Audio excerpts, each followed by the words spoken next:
Okay, we're live. We're good. I get to have coffee today, but I haven't started having it yet because I'm a fucking fool. I'm gonna start drinking that. We've got five people, five people on the docket for today. Flo Prickly Pear, thank you for following at the end of last night's stream. Oh my god, I'm reading the personal question from Gilmain about Expedition 33 philosophy posting. I'm hurting because of it. Can't do the manual ad break yet. Can pull up the decks for the day yet. Hello, Sauron. Welcome to the stream.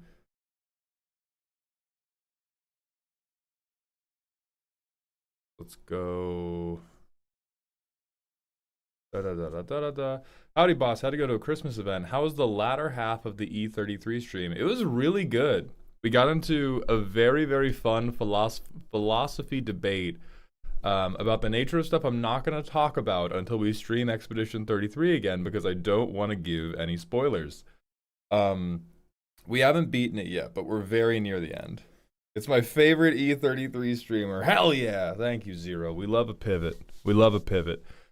Let's see. I should turn on custom card reviews for today because we can do custom card reviews at least until we finish the magic part of the stream. G'day, boss. Work is forcing me to actually do my job. Can you tell them to fuck off? Give me one email, Ontario. You might get fired, but you'll probably laugh at what I send.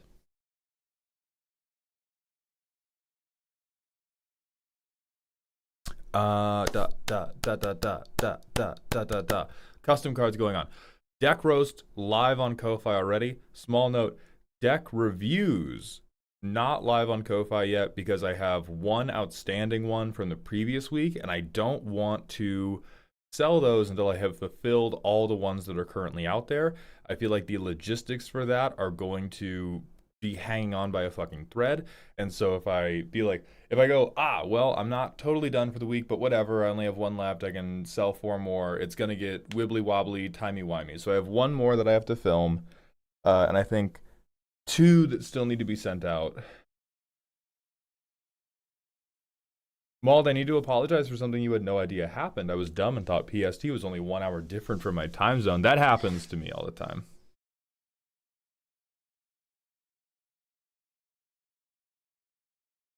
Hey, Gibbons, thank you so much, and I appreciate the 5 stream streak.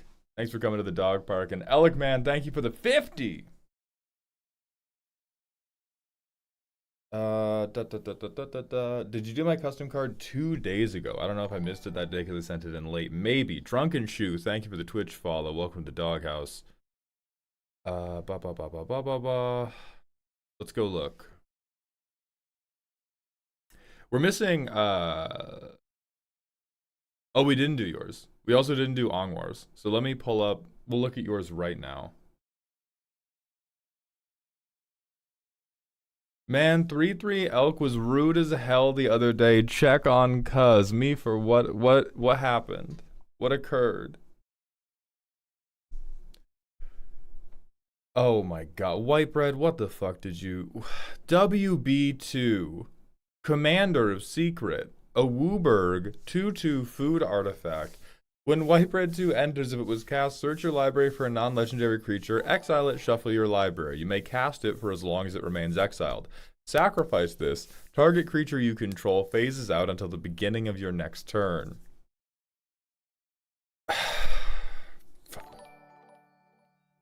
They could print this. They could and should print this.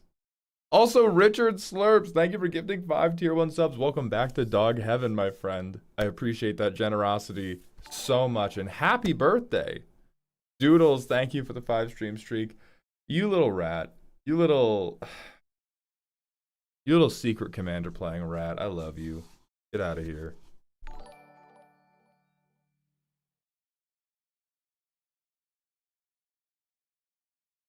Okay, we got to do the annual ad break. We got to do the manual ad break. And then YouTube's good. Are we even live on... I am live on YouTube. Yes, Keith, I am your father.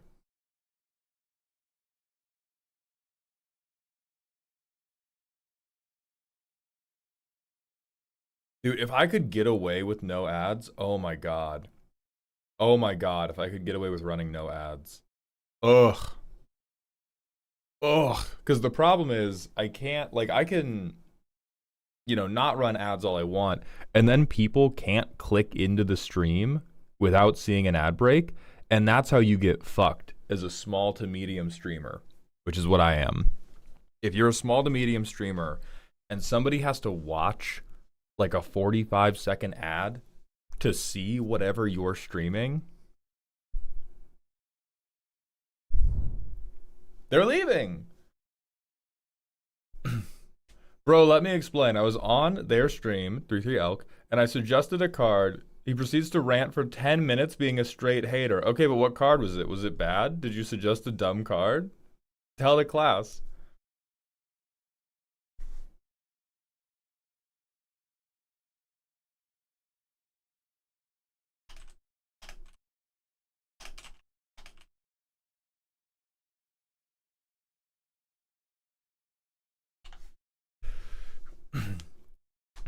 Nikki, thank you for the 20 stream streak. To be fair, the only reason I subbed was to escape the long ass ads. That's true. Maybe Twitch has been helping me all along because it definitely motivates people to subscribe to avoid the ad breaks.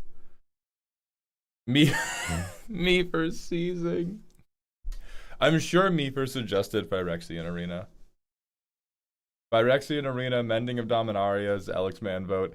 Danny, thank you for the 50 stream streak. I appreciate you coming to the dog park today. I think we're up to we're near 10 people who have we're at almost 10 people who have a 50 stream streak. Herons, thank you for gifting a tier 1 sub to me for welcome back to Dog Heaven. I got YouTube Premium and the other super generous member gifted me a sub, so now I get no ads and I watch on both platforms simultaneously. Nobody does that, but thank you. Nobody does that, but thank you. That's the top dogs mauled. Your right hands, your real shooters. This is real shooting? This is my real...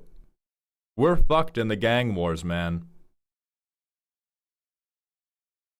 Wendy's Baconator, thank you for the 5 stream streak. I appreciate you coming to the dog park. 5 down, 10 to go to make 50. That's how math works, right? Yes, it is. You get the 5, and then you get the 0 from anywhere else, and then you're good.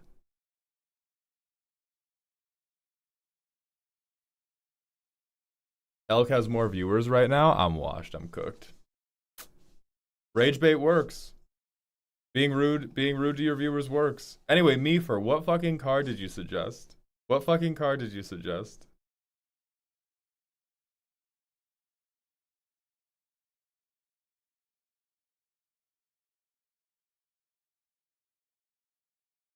You do both of those? Apparently not enough. I don't think I go on 10-minute rants about individual cards. I will say, you guys, when I... Fuck, I can't talk about this because it's an Expedition 33 spoiler. Okay, I will say, in the time period, for anybody that wants... I think it's gotten to the point where we need to all run land destruction. Landfall has gone too far. You said that? Yeah, no wonder. We could do a 30-minute lecture with you crucified on the chalkboard for that. What the... Brother. Okay. So you stick around here, you might actually learn something. Don't worry about that. But yeah, hey, you said a dumb thing. You said a dumb thing, and I'm sorry Elk was rude to you, but you needed to be corrected. You needed to be corrected. Armageddon, yeah. To fight back against the landfall players? Oh, how... It's like a bad teen drama where they're like, how do I stop? Like, oh my god, I'm in high school and I'm being bullied by this one kid. How do I stop my bully? I gotta suck him off? That's what you suggested. Alright, we've got custom reviews going on. Alright. Is Maldhound a Doctor Who reference? No, I have seen maybe 2 episodes of Doctor Who. Danny, that is very funny. Okay, right. Window into how effective rage bait or being combative is. I'm not going to talk about any of the Expedition 33 spoilers, but at some point during Expedition 33, there is a prudent philosophical debate to be had. And I hold a different position from a great many number of vocal chatters. In the time period that I was arguing with chat about this philosophical position, viewership increased 40%. The moment I stopped arguing about this thing, viewership went down 30%.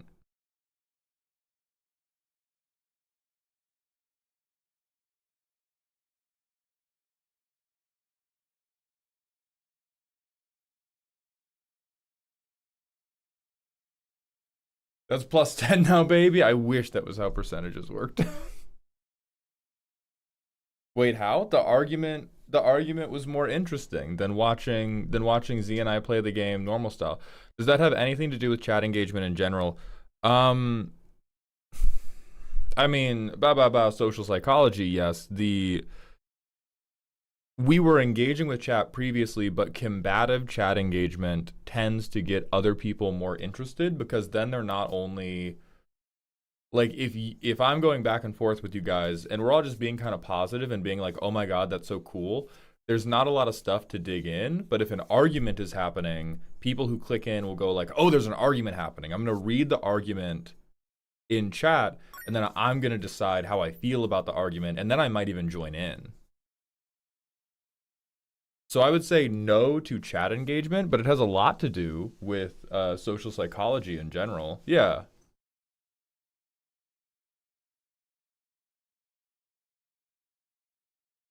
It is the equivalent of hooking the doom scrollers. Like, if you, I think right now the really vogue thing, yeah, I mean, I will say what I was doing yesterday, not rage bait, because I was not lying about my beliefs. I think rage bait is you do something sensationalized and then you go like, ah, got you, it was a joke, we're actually all normal here. We were just straight up arguing. The just posted in the Dear Malltown channel, Agumon. The 3K redeem's real. 100 point redeem is just for neuron activation. 3K redeem is real.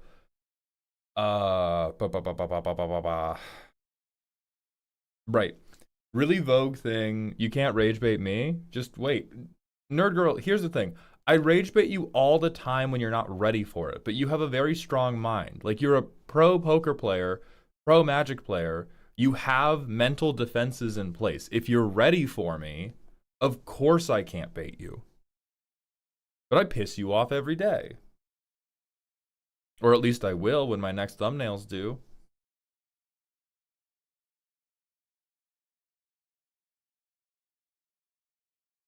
I'm not sure Hawkball gets power crept. I think elves are going to be more Golgari in Lorwyn. I don't think we're going to see a lot of Simic power creep. What could happen, although I doubt it, because Morkant's Golgari, we could see a really good Sultai elf. That would power creep Hawkball down. I don't think we're going to see a Simic elf that's better than him. I don't think we're going to see a Golgari elf that is like actually better than Hawkball. People might build a new one because it's new.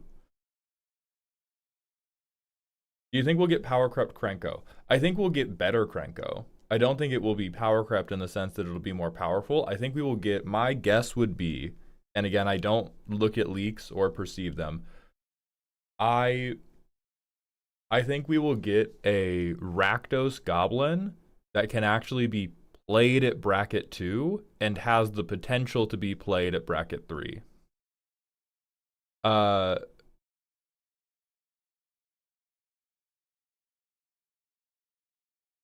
Felix, even though that's relatively cryptic, I'm going to hit you with the microdose banhammer, because I think that could kind of be a spoiler in some ways. Let's not be... Really good game. I think a lot of people are in chat right now that have been trying to avoid spoilers. So let's err on the side of, you're good, you're good. Let's just err on the side of extreme caution. Because there's so much stuff in that game. And it's so cool. And Yeah, for this one, I'm gonna try to keep a really hard bubble. Really hard bubble. Uh, What the fuck was I talking about? I don't have a thought in my head. I've only had one sip of coffee. More coffee. Is it a longish game? In hours, yes. In days, no. What I mean by that is Z and I are about to beat it, and we haven't even owned it a week, but we have played it for 30-something hours. Let me check the Steam page, because we have not played this for a moment off Steam, off stream. Not played for one moment off stream. We got this last Wednesday. We got this Wednesday. So, make of that what you must.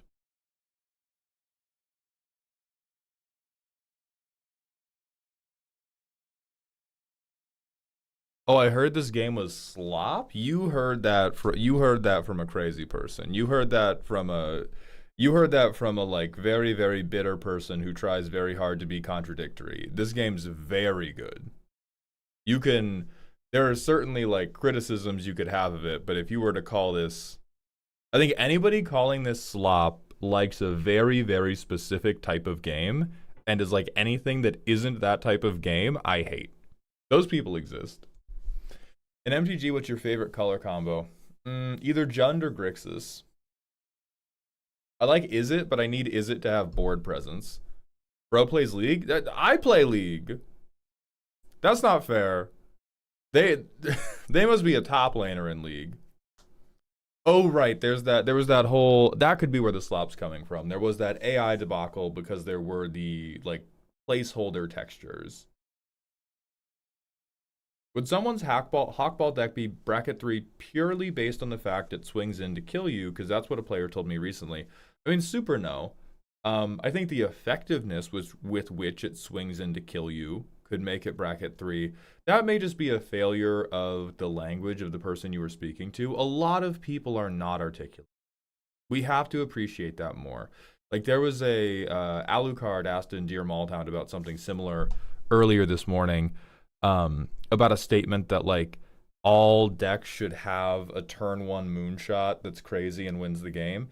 And I was like, oh, so much of that is just wrong because we're using words that lack the specificity to describe the thing we're actually talking about. So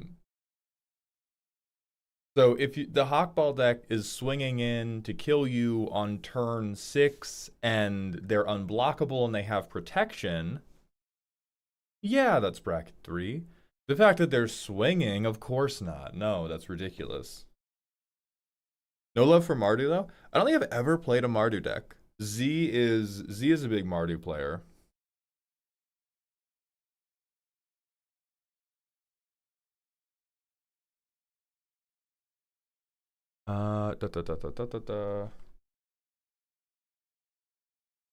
The stream title is so funny. Thank you, Escanor. I'm glad you enjoy it. What game ender spells are there in Jund you can play with 9 mana and no graveyard? It's a little bit of a misnomer because Jund typically wants to have a graveyard. So game ender is tough. Things that like you will not outright win the game with many, but a short list of really powerful ones would be Torment of Hailfire for 9. Ha ha ha ha ha. Crackle with power for 2 wouldn't really do it. You could play something like Famished Worldsire, depending on your deck. If you're getting up to 9 mana in Jund and you have no graveyard, I hope to God you have some other type of setup going on. If you're talking about 9 mana, 0 setup anywhere, win the game, doesn't exist. But if you're like, I haven't been doing the graveyard, but I've been flopping out a ton of lands, Famished Worldsire, make the biggest guy ever. Am I evil because I like Temur? Yes, you are worse. I'm sorry to say that, Roman. I love you anyway, but yeah.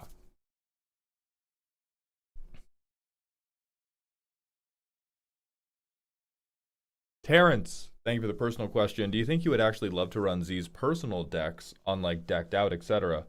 Do you mean like me play Z's decks? Or do you just mean like play against Z's decks on a card show?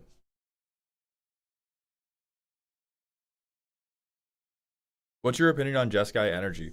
Underwhelming, but getting better every day. Like 2 years ago, dog shit. 1 year ago, eh. Right now, we're getting there. You playing her decks? You mean their decks, you dumb son of a bitch. Die. Oh, I gotta turn that Vine Boom up. We gotta crank that. We gotta crank that. Nobody can hear that. Let me unban you. I think that'd be fine. We've done that before. There's plenty of times we've gone to play Magic and I forget my shit. How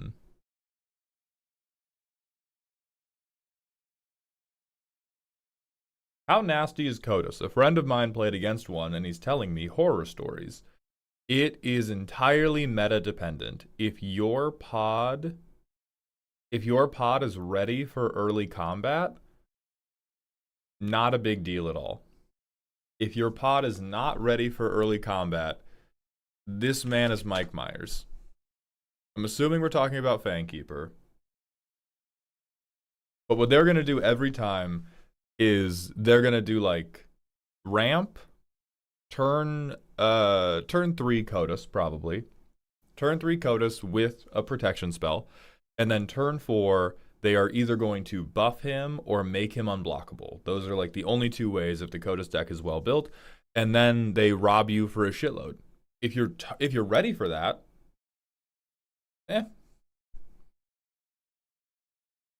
If you're not ready for that, yeah, you're so fucked, dude. You're so fucked.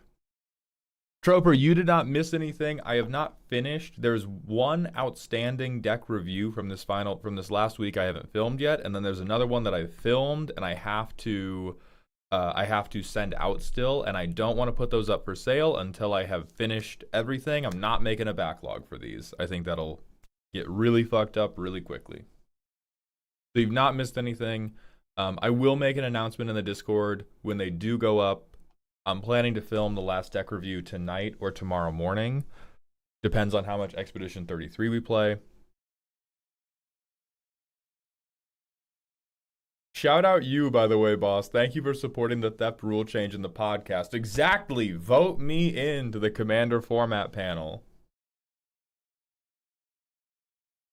Your Vine Boom's not loud enough, Mauled. You're coming out of my car speakers and it didn't even shake the car. Fuck. Blame it on your base system. There's not an actual rule change. Everybody calm. Everybody. No. I'm so sorry. I'm so sorry. There's no rule change. There's no change. Nothing's changing. All of our routines are safe. All of our routines are safe. We did a podcast episode talking about the turnover on the Commander format panel, and we all made a bunch of joking ideas about why we should be on the format panel. And I said that if I was put on the format panel, the rule I would change would be when you steal something from another player, you get to keep it if that player dies. That would be my rule change. It would be extremely weird and like it would be impossible to enforce logistically within the rules of Magic, which is why it would never happen. But it would be like, oh, I stole your creature and now you died. I like the stolen creature. I keep a copy. I keep a token. Whatever. Not okay. Jake left. All of Jake's stuff on my board gets exiled now, which is currently what happens. Which is a frustrating thing with Kodos, where you can't steal very much, because if you steal too much, you kill them with commander damage, and then all the stuff you got is gone. And I think that is holding theft back a lot, especially in the higher brackets. What a suspiciously self-serving rules change. I'm never gonna pretend to not be selfish. I'm never gonna pretend to not be a conceited piece of trash, but I'm a conceited piece of trash that's open about what I want. That's what I want. Put me in power. I cannot be trusted to wield it responsibly, but I'm telling you right now what I'm gonna wield it for.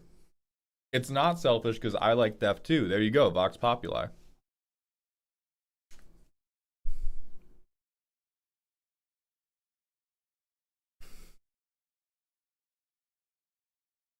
Okay, 2 questions about established order. Let me establish the order right now. The order, as determined by sign-up order on Ko-Fi. First is Big Bang Anarchy.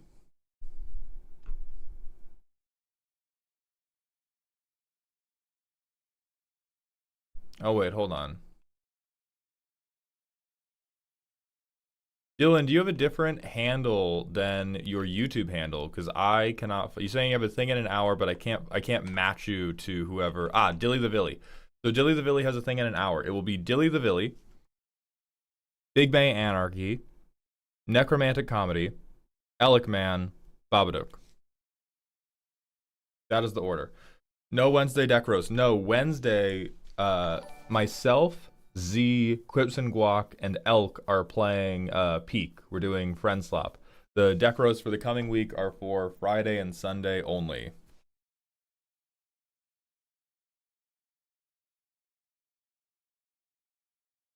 Great, thank you, Big Bang Anarchy.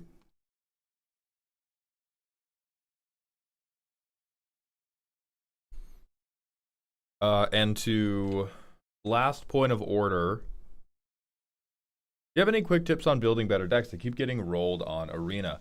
So Arena specific, all of your cards should be a threat or answer a threat.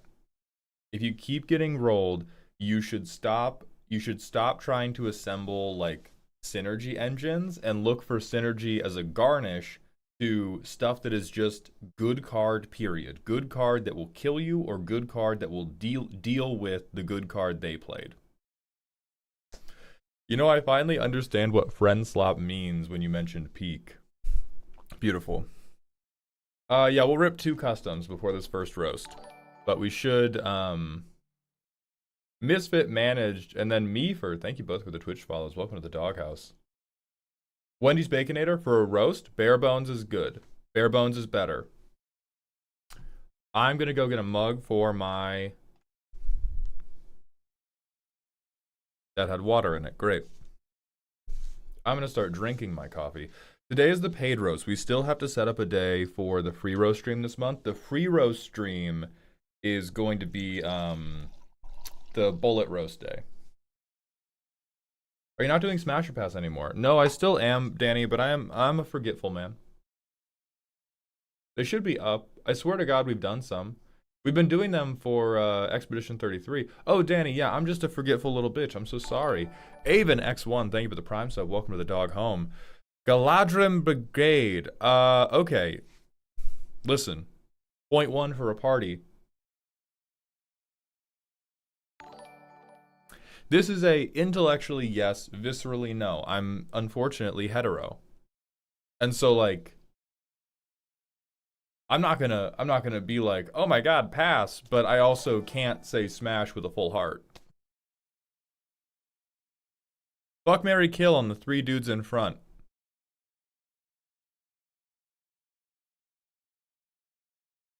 Fuck, marry, kill. I refuse to elaborate. Avon, thank you for jumping over from YouTube and following. No, you're so good. No need to apologize. Let's grab 2 custom cards, and then we're gonna rip into Dilly. First, highly experimental card for the Age of Sigmar set.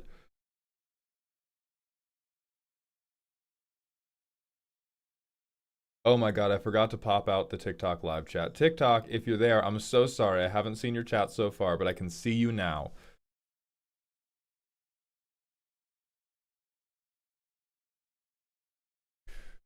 Master Crafted Soul Gem. Esper artifact. On ETB, exile a creature from a graveyard with a craft counter on it. Tap. Target creature you control gains flying until end of turn. If a creature in exile with 1 or more craft counters on it has flying. Same is true for a bunch of other keywords. Ooh, I like that. I fuck with this heavy. I don't think I would ever draft it. This seems like the type of thing, unless I was like deep into flyers. This seems way better for Commander than it does for Limited, or at least way more interesting for Commander. Ooh. Threat of activation on this is evil. If you get anything with first strike or double strike, and then you activate it at instant speed, that's fucked. Like, oh, I get I put Zatalpa in my graveyard, I swing a board, anything that gets blocked becomes Zatalpa keyworded. You okay, to avoid being hyper annoying, you might have to say sorcery speed. I'm genuinely not sure because it's a very cool idea, but I think this is one of those cards that can make combat super whoopee cushiony, like uninteractive, sad. Because you just go, ah, fuck, I can't block anything. Because if I block anything, they just give it double strike. Or if I, if I don't block, they get double strike. So I think having to call your shot would be a good idea. But other than that, I like it.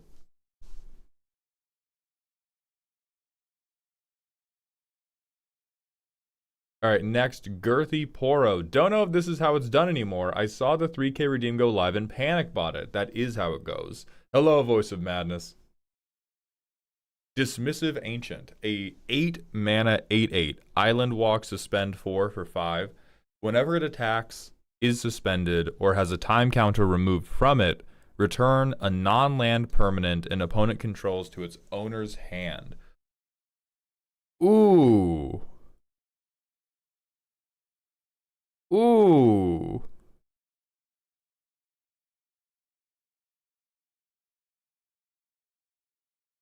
So 5 mana is like, that's on rate with Aether Gale, which like this, emotionally I'm like, this is fucked up and evil. Intellectually, I think you're okay.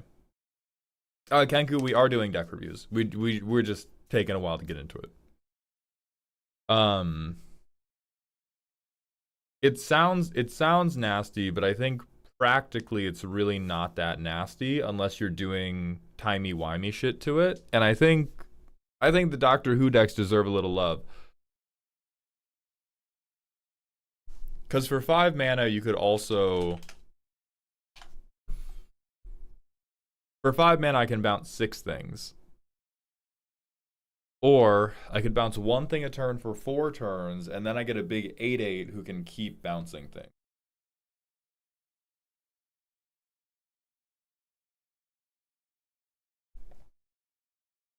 I say let it rip. This seems cool. Let that shit rip. That's dope.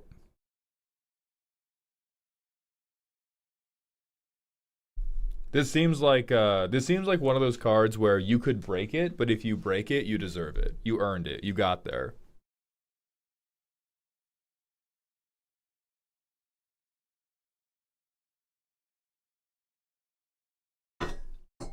Or you keep Bro on suspend forever so no one can do a thing about it by adding more time counters. I think that's a version of you have earned it. Mysterium Suspend is the thing has counters on it in exile. You take 1 off every upkeep. When you go to 0, you cast a spell for free.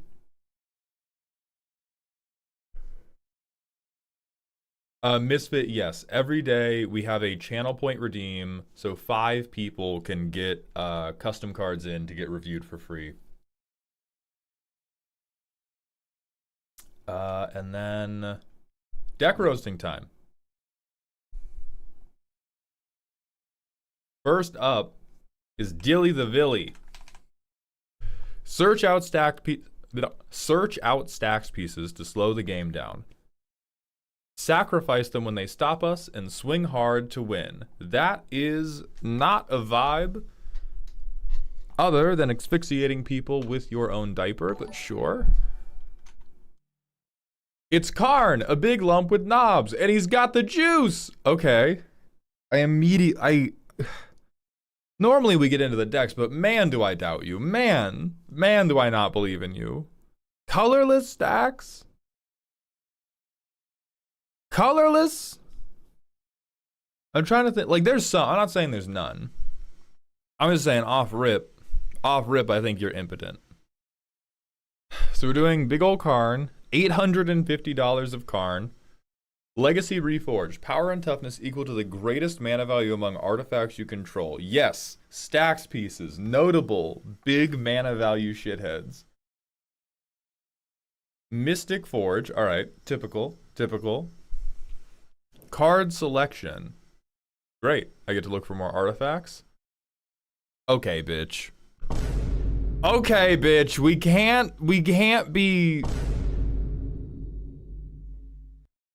One tag in. I feel like this is gonna be a theme. I feel like this is gonna be a theme where we go like, oh yeah, it says draw on it. Opt is good card draw. Opt is good card draw. I've got card selection. Deal broker. Immediately after the draft, you may reveal a card in your card pool. So that doesn't matter. But 3 mana, draw discard type shit. Type shit, unstoppable. See, Fomori Vault, this one is real. This is a land that is like good card selection.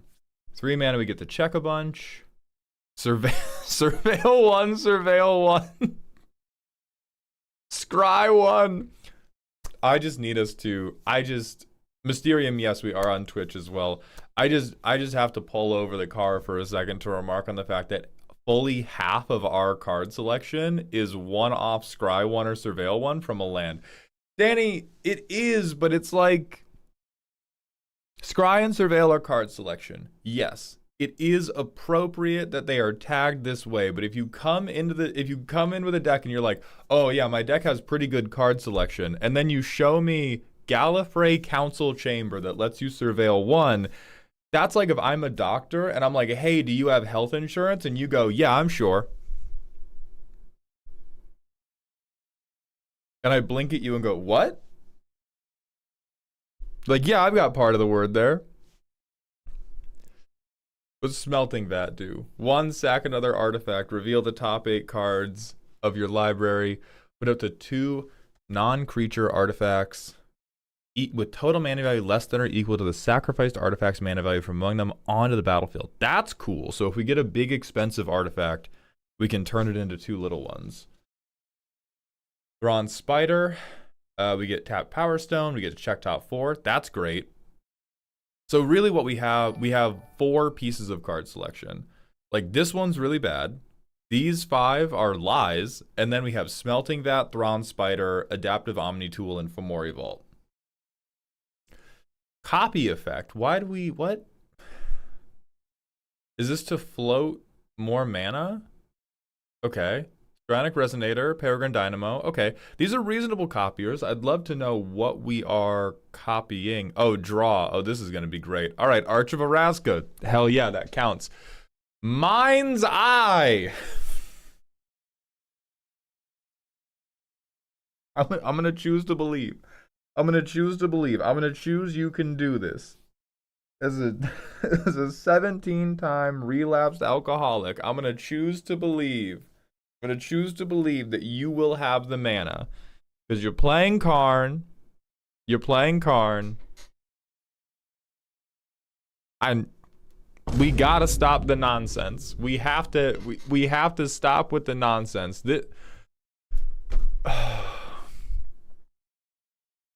All right, what's our actual card draw? Actual card draw, half a point. Say 1 point. Half a point. Half a point. Sure. No. Yes. Fuck no. If you have no cards in... You have no cards in hand. I'm fine. I'm fine. I'm fine. 8 mana, draw 4. Hell yeah. Karn shit. Real Karn shit. 7 mana Ugin. That's my card draw engine. My favorite card draw engine is going, wait. Give me 1 more turn, and then drawing 1 card with Ugin.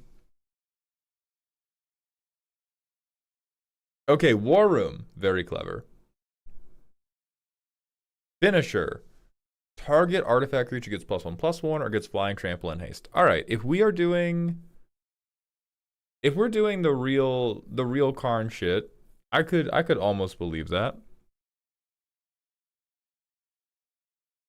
Leyline Axe for sure.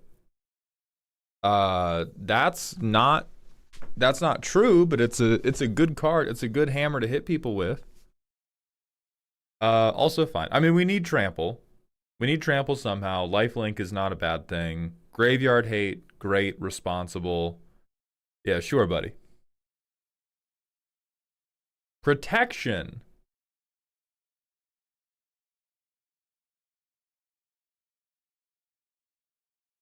Oh, yeah, whoa. The me when I protect my commander with the value engine, with the Timmy value engine I play after my commander. But yeah, spells can't be countered. Hell yeah. Okay, other artifact creatures have hexproof. I can't be robbed. Sure. Shut the fuck up. Uh-huh. Uh-huh, right? This is some very American protection. This is if you shoot me, I'm gonna shoot you, which is notably not protection, but is 2 dead bodies. Ramp 20 fucking 2. Alright, so we're trying to drop 1,000,000 artifacts out, which doesn't make a lot of sense to me. Removal. Okay, a removal costs 1,000,000. So we're trying to ramp to a big removal thing. And then the removal thing is what's going to give Karn big power and toughness. Sack outlet. Why do we need...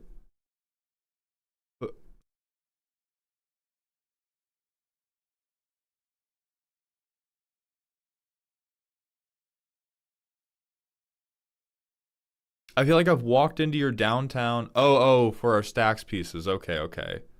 What could we... 7. Oh my...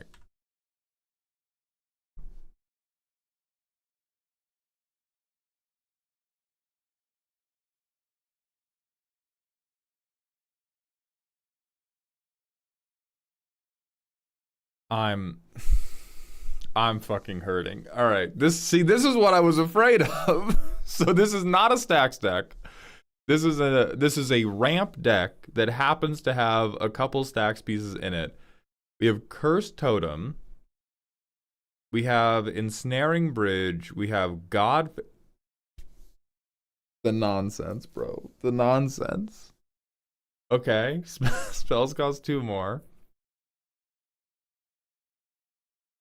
Okay, pay life. Fuck fetch lands. Fuck fetch lands.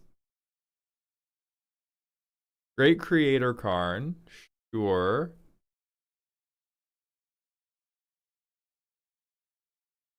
Sure.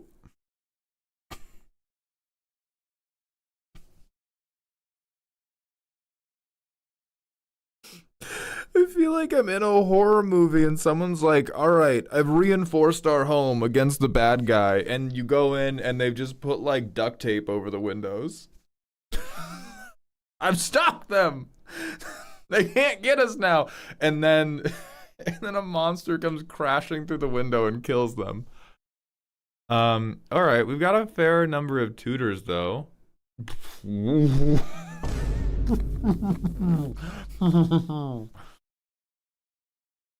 Hell fucking yeah.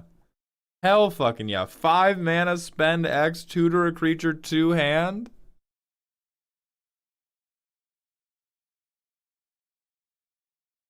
Oh yeah, baby. Wrath, okay. Type shit. 4 damage to each creature that is a board wipe.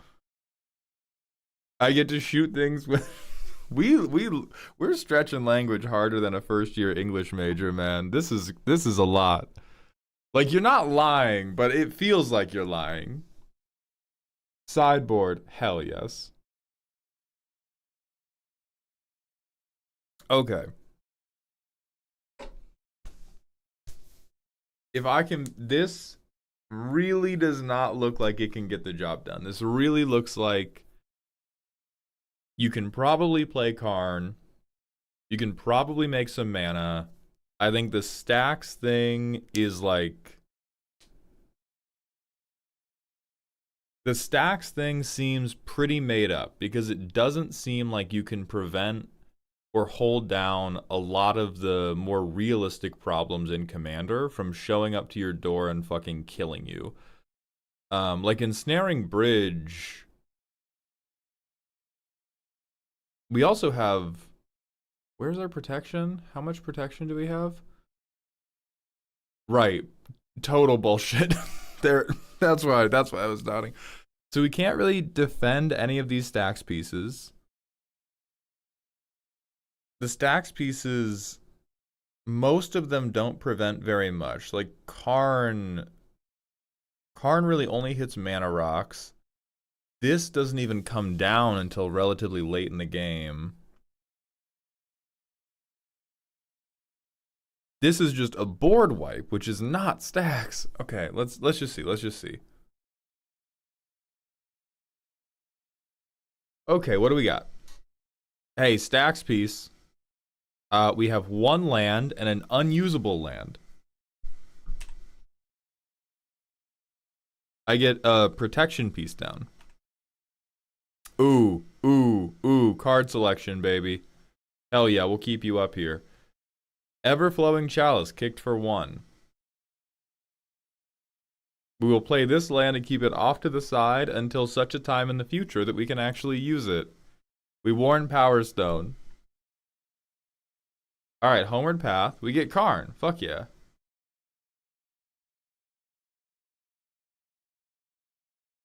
We have 1, 2, 3, 4. So we get 4 colorless. So we can float we can get a big thing out. Can we? We have 1, 2, 3, 4, 5, 6. That's 10 total. We can't tap this and activate it. But we can get it out. We could play this and be like, ha ha ha, next turn, shitheads. And we can play, we have 10 to play with.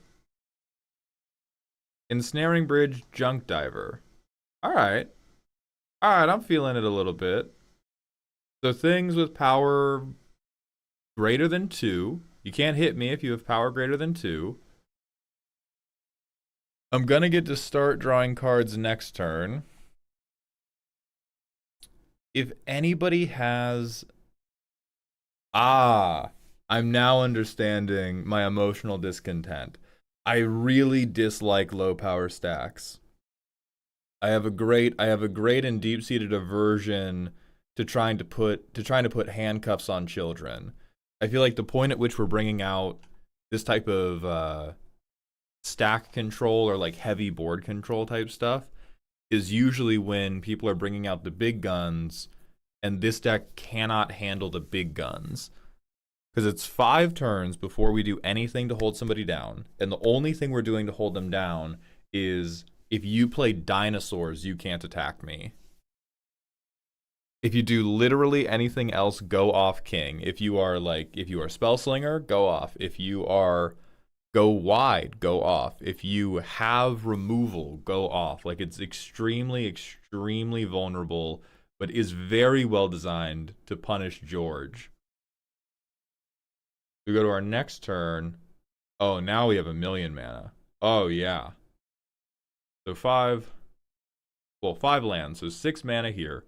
1, 2, 3, 4, 5, 6, 7. We float 7 colorless just off our commander. Think, draw 4. I'm sorry I doubted. This is the fucking GOAT. 1, 2, 5. Get ready. It's Mind's fucking eye. I guess we'd want to use Temple of the False God to do this one at a time. Okay, so the draw's real. The draw's real. I am sorry I doubted the card draw section. Tower of Fortunes and Mind's Eye are real as fuck. We pay to draw on everyone else's turns. What the fuck is going on here, man? What is happening? What is this? Okay, we Wasteland. We're that bitch. But now we have so many cards that Ensnaring Bridge doesn't work anymore. No, fuck, we unstacked everybody. We don't need Radiant Lotus. We will simply unstack them for us. Or we'll unstack them for them. So we do have... And then Karn's a 5/5? He's been a 5/5 since we played him? Oh. Voltron George might not punch you at least? Yeah, we are... we are defended from the other Voltron player by being a much worse Voltron player. We might stream tomorrow, Ozone. It depends. I'm not sure. Oh, man. Do we have any... Like, we could Sylex, but Sylex just... Sylex fucks us, too. We can... Radiant Lotus, but making all the mana doesn't matter. We can... Oh, let's float mana at the beginning of our turn. 1, 2, 3, 4, 5, 6, 7, 8. We float 8. Tap. There it is. At long last, we have gotten Leyline Axe. Leyline Axe comes out. 1, 2, 3. Leyline Axe. On to Karn. It's happening. Everybody prepare. And we have a 5/5 with Trample Double Strike on turn 7.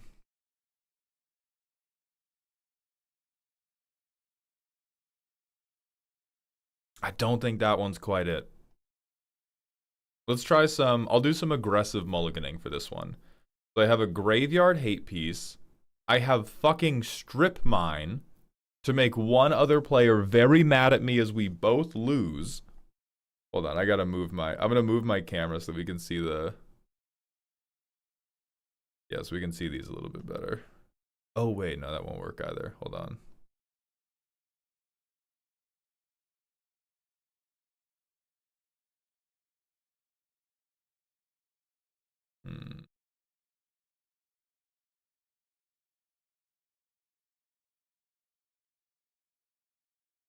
I'll just open them in Scryfall if I need to. All right, so we have Strip Mine, which is incredibly not a stacks piece. If we cannot recur this, and if we cannot recur this, all we do is fuck one other player with our own, with the foot we sawed off our own body. Oh man, so we can't keep this. We have goddamn Temple of the False God in our starting hand again. We're doing Tron too? Just put the Colossus Hammer in the bag, dog. But we have Inventor's Fair. Then we have fucking Strip Mine again. I really don't think this does it, but I think if we go down to 6, this deck folds in half. So we play one, we get to Surveil. Oh, Soul Ring coming to save us. Urza's Tower, Soul Ring. Maybe Peregrine Dynamo. Inventor's Fair, Karn. Alright, next turn. We got the Vat. We do not have anything expensive we really want to sacrifice to the Vat yet, but we can get out Soul of New Phyrexia. So I get out Soul. I would have had 3 mana from Karn. 5, 6, 7, 8, 9. So I cannot Vat and Soul, but I could maybe 1, 2, 1, 2, 1, 2. I could Chalice for 3 before playing Soul of New Phyrexia, and then still get Soul of New Phyrexia out. And so I think we do that. So we get to untap with as much mana as possible. Alright, Urza's Factory. We get Vat from 1, 2, 3, 4. From the 4 artifacts we had out previously, we go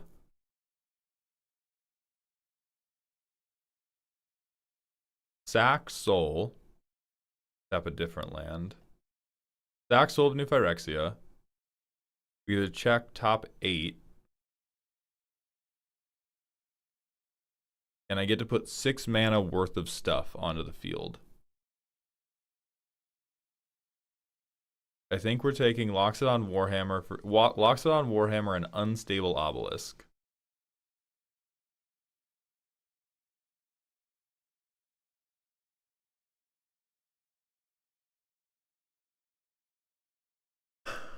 So now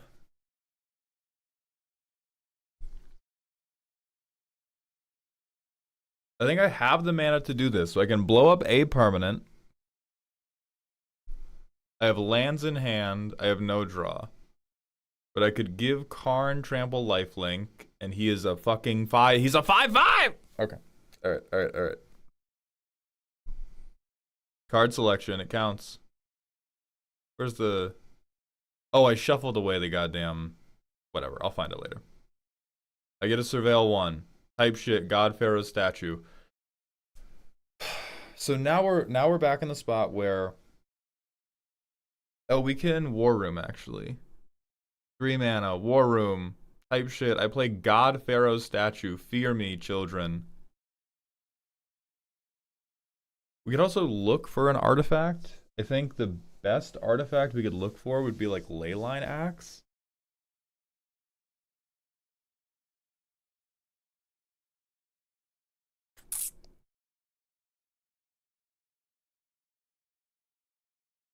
Yeah, we could do, if we're trying to Voltron, we could do Leyline Axe. Okay, let's, I think I've seen what I need to see. Let's pull back for a more macro view of this. I think trying to do this in bracket 2 is killing you. I think if you want to do artifact stacks, colorless artifact stacks is really good at one thing, and that is being the most heinous shit you have seen in your life. The go-to, or I think the primordial colorless stacks combo is doing Urza Mycosynth Lattice, or Karn Mycosynth Lattice, where you just turn off everybody's lands. Like, that's a full game lock, at which point your Iron Giant just beats everybody to death. And we're trying to pull back so far from that I think we're pulling a lot of punches with the control pieces. Like, we're trying to both do stacks, and we're trying to let people play as much Magic as they want for about 5 to 7 turns, and then we stop them.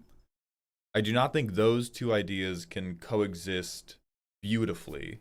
I think you've forced them together, Full Metal Alchemist style, but I think you're giving up a lot of stuff you could be doing to make the Voltron plan faster, for things to make the stacks plan exist, but it exists in a weird and malformed way.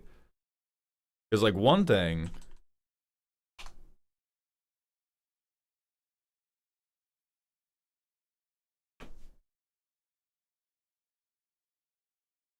This is just lethal Karn instantly, right?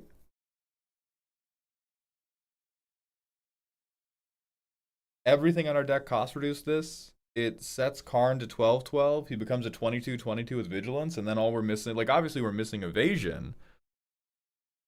But the Voltron stuff in our deck, it's like we've pulled punches on how hard we're willing to control the board, and we've also pulled punches on how hard we are willing to hit people, and all we really have is the ability to float 1 billion mana with nothing to do with it. We are the world's richest person stuck on an island yelling at coconuts. And that makes me sad, because I think you've built the mana floating part well built. You can float 1 million mana. What you do with that mana, a little bit womp womp. Our curve starts really early. We're not running like devious stacks pieces. I don't even know if I would call this a stacks piece, but like,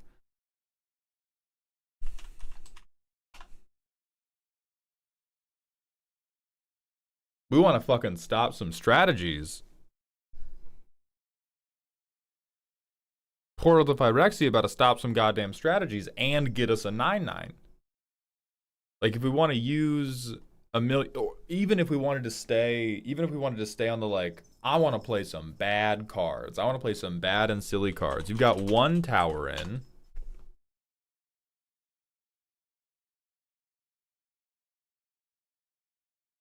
Fuck your guy. Fuck your guy. Go gadget, nuclear strike from orbit. And so Dylan,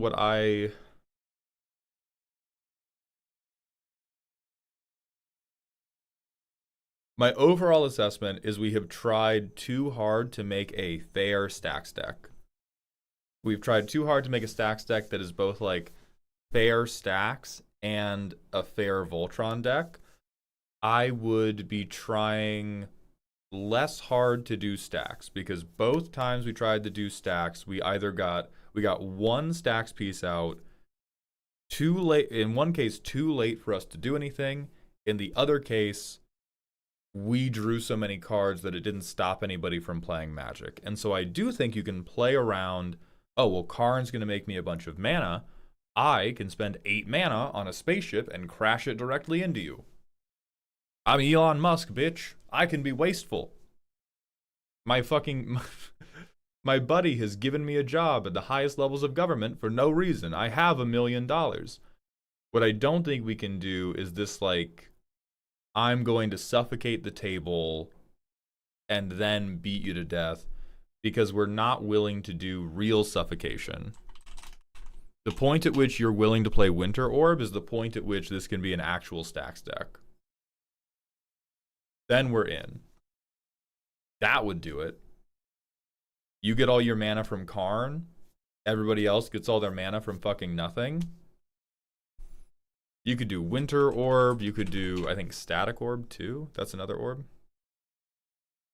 Yeah, every turn, all you do is untap Karn. Like, this is the level of colorless stacks pieces that will actually just straight choke a game out. Whereas right now we're trying to do more like hee hee hoo hoo type stacks. And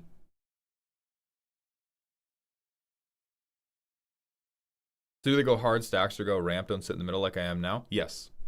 No sitting on the fence. I think you have a lot of room to go harder on Karn hits you hard as fuck. Or you have a lot more room to go harder on Karn stops you from playing Magic the Gathering. I don't even think you need as much copy effects either. I also definitely think if you want to keep doing the Voltron strategy, you need some more like ridiculously expensive stuff. We need more stuff that is going to change Karn's power and toughness, because we went both playtests and he was just like sitting as a 5-mana 5/5 for most of the game. We obviously don't even want him to be massive instantly, because if we make him too big too quickly, bang, bang, bang, they shoot him. Copy effects are for Karn's trigger ability, but it doesn't seem to need even more mana. Yeah, mana's the one thing I'm not worried about. Like, you were floating enough mana in these playtests without any copy effects. Like, we were never really... Obviously, if you played every game with infinite mana, you're happier. But I think you have enough mana to do what you need to do. And I would start looking at more things that are like, where is my hilarious big mana payoff? Like, oh, this costs $1 million. He's a 9/9. You can't kill him now. Fuck yeah. Angry Dolphins, thank you for the tier 1 sub for the 20th month in a row. Welcome back to the dog home. And Aegis, thank you for the 200-bit cheer. You did come into bald on extremely well hairlined crime. You could just knock that shit off. And if I'm being a little more charitable, we could try to split the difference a little bit, but we still need, you're probably going to go up a bracket from wherever you are now, and you need to have the really, really mean stacks pieces. We shouldn't have, as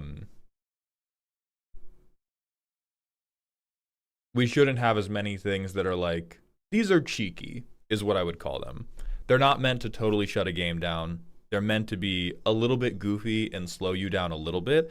I think we should pick, do we want to be a little goofy, or do we want to be dickhead, like in-universe Karn? And then more shit that costs a ton of mana. Although, shout out fucking Tower of Whatever for drawing me 1 million cards. Tower of Fortune's crazy. I was so wrong about that card.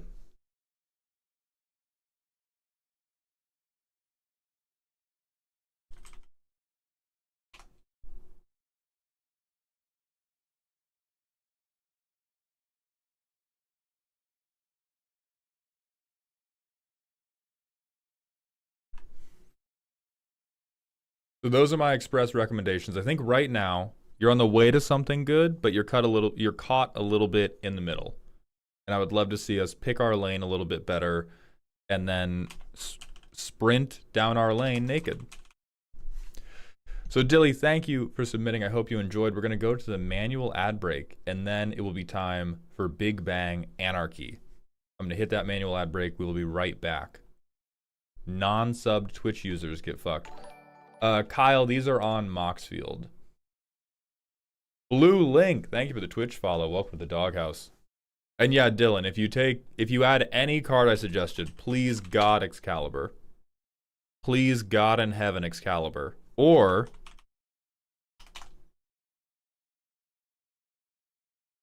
you have the mana for this.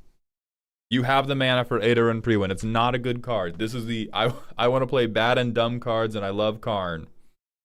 Voice of Madness, thank you for the 40 streams in a row. Welcome back to the dog park, my friend. Get greedy. It does look fun, doesn't it? And then Karn's like a 30-30.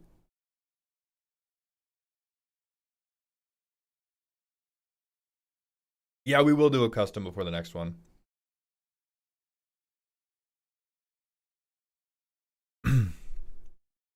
Natasha Romanoff's right boob. The commander decks today are being done via Ko-Fi commission. And let me check if these are sold out or not. I think they might be. Yes, deck rows for the coming week are sold out. Let me do a timing check on how long they take to sell out.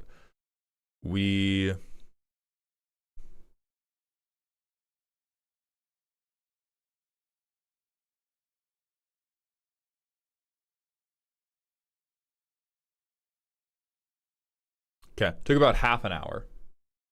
The roast slots refresh every week.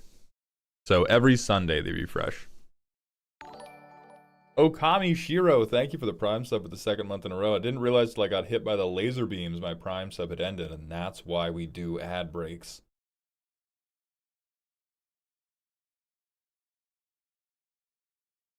Any good recommendations for Kratos God of War? Here is one free one. Varchild, Betrayer of Keldor. When you hit somebody, they make 1/1s. If they don't swing those 1/1s, they get hurt by Kratos. If they swing those 1/1s, maybe they hurt somebody else. Get Ultimate Weapon in there too. Is Ultima Weapon a thing? Oh, yeah, baby! Yeah, this is the type of shit we need to be handing to Karn. This is what Karn needs. He doesn't need a Meekstone, bro. He needs a Bustius sword. 14 mana's crazy, and yet they're a Karn deck. They'll have it. They'll probably have to do it over 2 turns, but that deck could curve. I play Karn, I play Ultima Weapon, I equip Ultima Weapon, get fucked.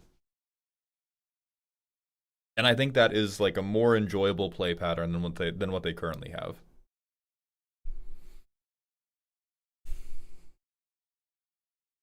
Got that? Hell yeah, Crip. Then off the dome, I don't have any others.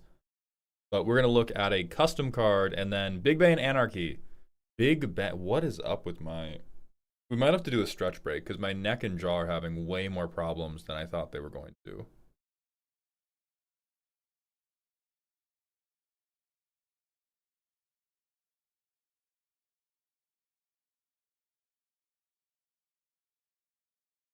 Let's find... Who pinged me? Nerd Girl, why did you ping me? Oh, it was about Veggie going bald. That's funny. Okay, Agumon.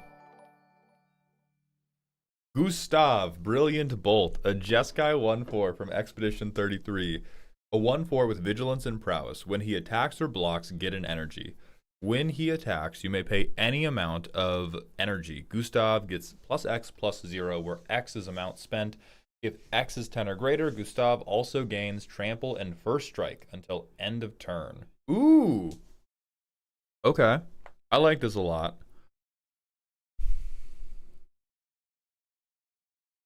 I think we've got a little bit of a flavor miss because he's canonically not that great at defense.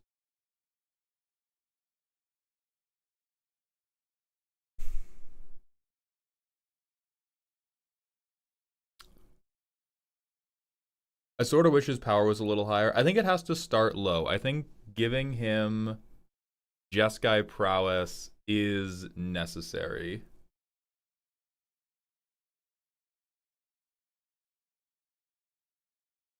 But you gain overcharge pips from attacking and parrying. I'm well aware. I was trying to make a joke about the thing that happens.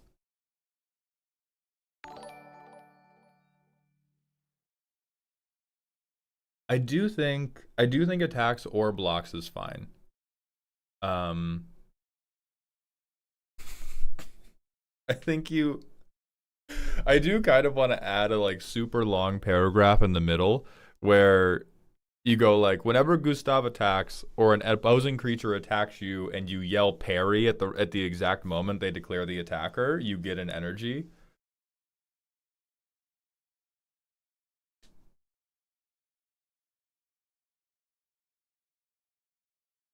I think it is on the weak side, but I think it is good enough that if you really wanted to play a Gustav deck, you could. So I enjoy that. Silent Symphony, thank you for both the follow and the tier 1 sub, my friend. Welcome to the dog home. Yomal, been loving the videos, taking some advice you've given other people as I build my Ariete of the Charmed Apple deck. My play group's gonna hate what happens. I love to hear that. I love to hear that. I think this is perfect. I think this is perfect as is. You could send this to the printers. Any thoughts on when the first Blitz roast is going to happen? I'm really looking forward to listening to it. I can plan that the moment we finish Expedition 33. I am going to pull up the Steam page again for recompense. Not recompense. Holy fuck, my vocabulary is so bad lately. I'm going to pull up the Steam page for elaboration. But Z and I have sunk 34 hours into this game over 5 days. It has thrown everything about my content schedule into complete disarray. When we are on the other end of the 33 hole that we are currently diving into, then I am going to schedule that. But for right now, the only things that I am staying on top of is like the stuff that makes me the baseline money that pays our rent. So like I'm staying on top of the deck roasts. I am staying mindful of doing the deck reviews, but like I haven't been filming short form videos. I haven't been like writing scripts for long form videos. It has just been like, hell yeah, we're doing deck roasts. Hell yeah, we're playing Expedition 33. Oh, Garden, thank you for the 7 stream streak. It's not time. We have 4 more decks to do today. So I think we need to pick up the pace a little bit, actually. Let me sip the rest of this coffee. Big Bang Anarchy. I am asking again for proof of life because I keep not seeing your name pop up in Twitch chat. If you are on YouTube under a different name, just say, hi, it's me. That's also acceptable. I'm alive. Beautiful.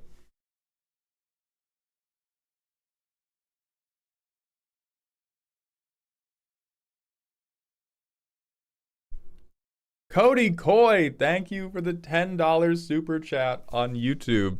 I know the vibe of schedule wrecking. I see my personal time wrecker in your library. 80 hours in blueprints. We did this for the subathon, so we only did it for like part of a stream. It's very fun.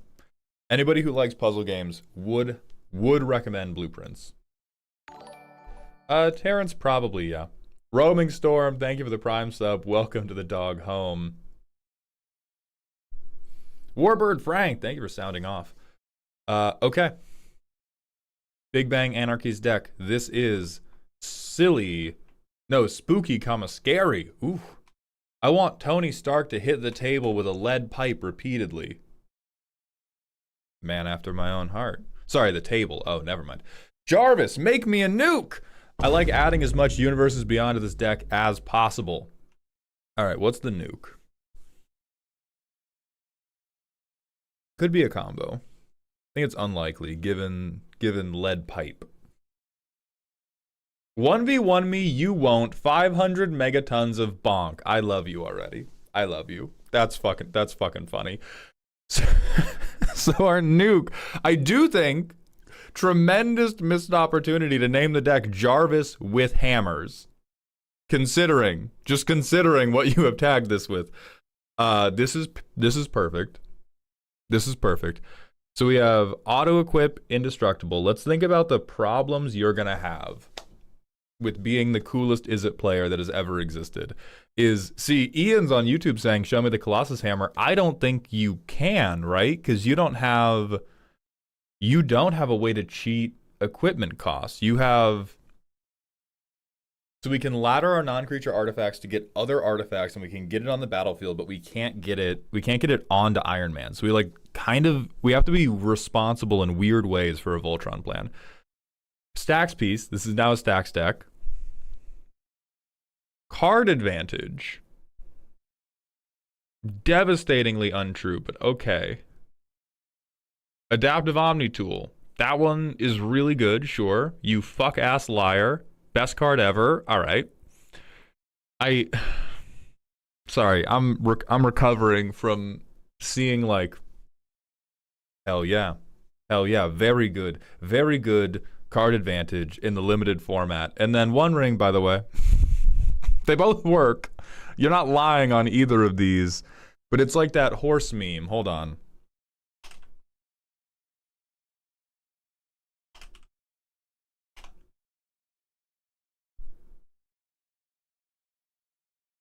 This is your card draw section.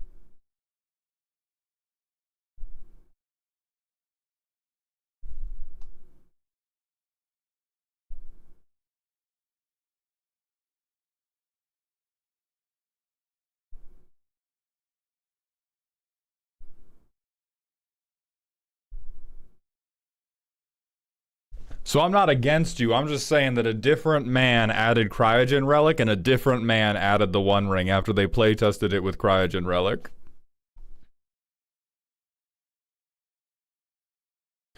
All right. So all these technically work. We can tutor this out with Tony Stark. Yeah, sure. Technically, we have 48 artifacts. Card selection. Oh my god, all of these are actually card selection. I love you. Not the card draw princess plug. Sulex, you gotta fuck off directly. Copy. Okay. I don't know what we're copying, but I'll trust you. You've been good so far. Gear. Oh, we have a million things. 2/2 menace. Goad each creature that player controls. So we have here's our toolbox. We have Mjolnir. Phenomenal. We have Genji Glove. Phenomenal. Universes Beyond Commander's Plate. I love you. I'm assuming Assault Suit is a trauma response to one person playing Fleshbag Marauder and you just like scooping. Whole deck turned into dust. Reaver Cleaver's cute as fuck. You don't need or deserve this, and you know it. You take this shit out of your deck right now, bro. I swear to God, if you respond Vigilance, it's Vigilance. Interaction, typical blue player shit. I do think you need all of this because you have a Voltron target, and you're not even Voltroning particularly quickly. Iron Legion, very cute, and I actually believe in it. Protection. Okay, trauma response for sure. All of these do protect. I think Talon Gates is a little bit of cope, but it's only 1 out of 11. Ramp. Oh, no! You little fucking liar. You little goddamn liar. Can't make it through a single goddamn Izzet deck without getting let down. Cool theme? Hell yeah. Responsible card draw? Hell yeah. Protection? Hell yeah. By the way, I'm just gonna real quick, I'm just gonna play Urza. Is that cool? Is that fine? I just want to play Urza really quick. Okay. This is the section I take the most issue with because I do think it's pretty important for us to play. Let's see. Let me walk through this. Is there any world in which we play Iron Man on turn 3? I don't think so. I think the stuff that has to happen, that is, I get Soul Ring, Arcane Signet open. Any other world, we are not doing Iron Man on turn 3. That means we want Iron Man on turn 4. Ideally, we probably also want Iron Man on turn 4 and a 3-mana artifact to play, right? If Hammer of Nazan is the emotional core of the deck, Urza makes artifacts to sacrifice. Yeah, but so does Iron Man.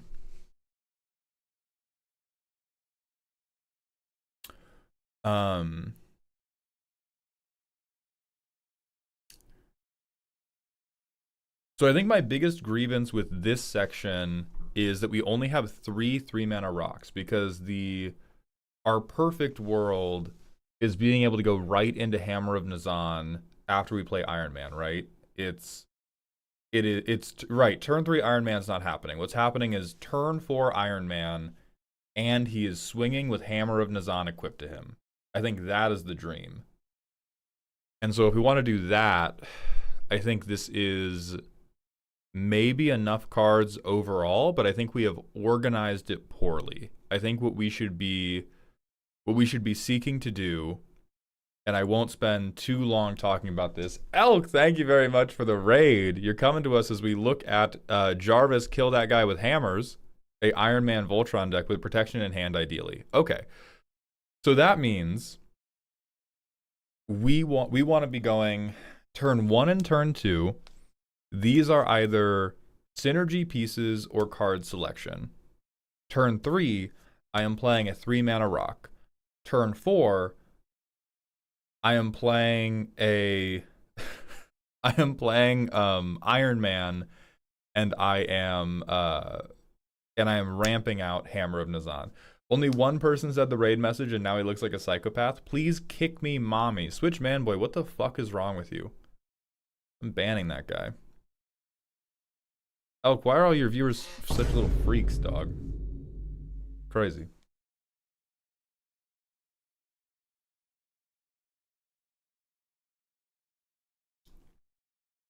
I mean, Voice, I don't think we're ever getting turn 3 Iron Man is the problem. So I don't think we build the ladder. The steps of the ladder do not go. So here's how your deck should work, right? And I'm going to do boxes. This is turn 1. This is turn 2. This is turn 3. Please pretend I drew it better than that. Do not put in the newspaper that I draw badly. We know what happens turn 4. Turn 4 is I play a white man and I give him a hammer. I think turn 1 has to be cope.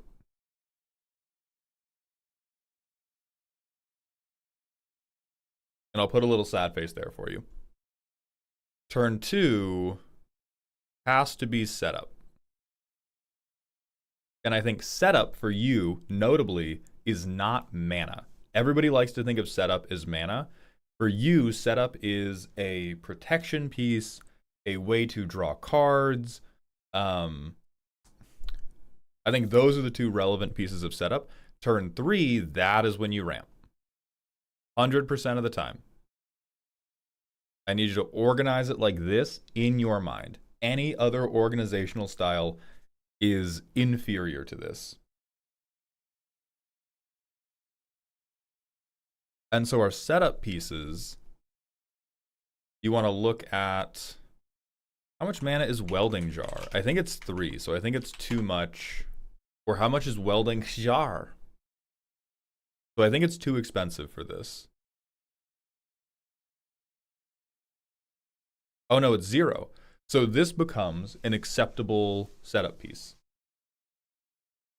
Right? This is a thing. If I play this on turn 1 or turn 2, when I go to turn 4 Iron Man, this is now protection. How did I not find this? You're not built like me, and that's okay. You should not be as Scryfall pilled as I am. Zev, look, I'm sorry to tell you this deck is fucking awesome, and I'm gonna help them. This deck fucking rules, and you deserve to get hit by the hammer. So let's continue building. This, I'm so sorry to say, Big Bang Anarchy, this is the most important diagram that you have ever witnessed in your life. I need you to lock in. I need you to tattoo this to the back of your fucking eyeballs.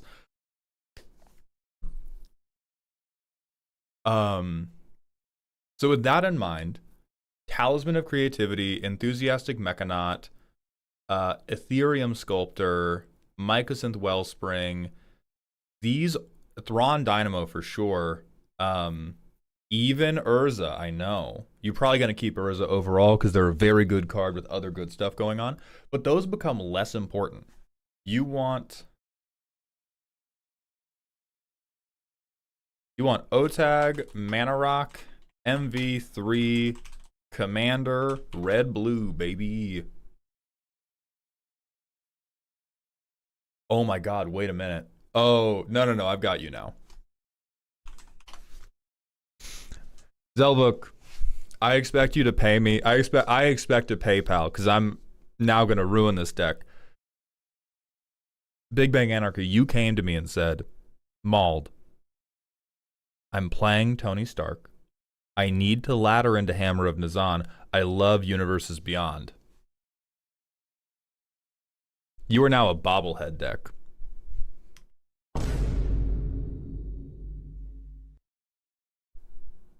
You are now bobble maxing, brother. These are your mana rocks. This is the now we're gonna have to cross a different bridge. We're gonna have to cross a different bridge with this because we can't miss land drops with these. A problem with these is they only make 1 mana. So that means if this is going to turn into turn 4 Iron Man, we need to hit our first 4 land drops. That's not nothing.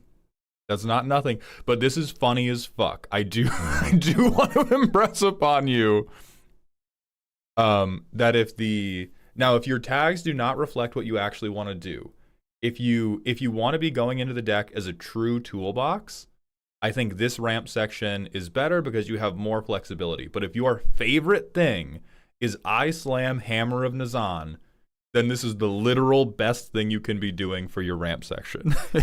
Is I need all of these 3 mana rocks. They have other utility if I don't sacrifice them. But it is always like turn 1, turn 2, I play Welding Jar. Turn 3, Bobblehead. Turn 4, Tony Stark. Bobblehead becomes a hammer. I keep my firearms inside my Funko Pops. That's what you're doing. You do still want to keep, notably, so that you don't get totally fucked if you ever miss a land drop, you do still want Worn Power Stone. You do also want Coalition Relic. This one, when you play it, you immediately tap it for a charge counter. Then the next turn you take a counter off, get a mana, tap it for 1 mana. It will also count as a land drop. So you want like that one, Worn Power Stone. I think those might be the only other ones that'll give you 2 mana. Fuck, dog. You could Basalt Monolith. You don't even have to untap this because it's getting sacrificed for Hammer of Nazan.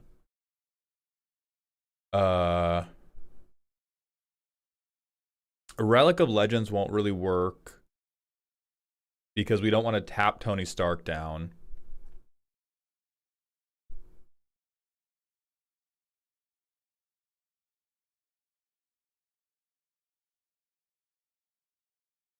I don't think any of these other ones are going to make us 2 mana, and that's really what we want. We need this to make... Ooh, wait, Component Pouch. Okay. Here are the responsible ones.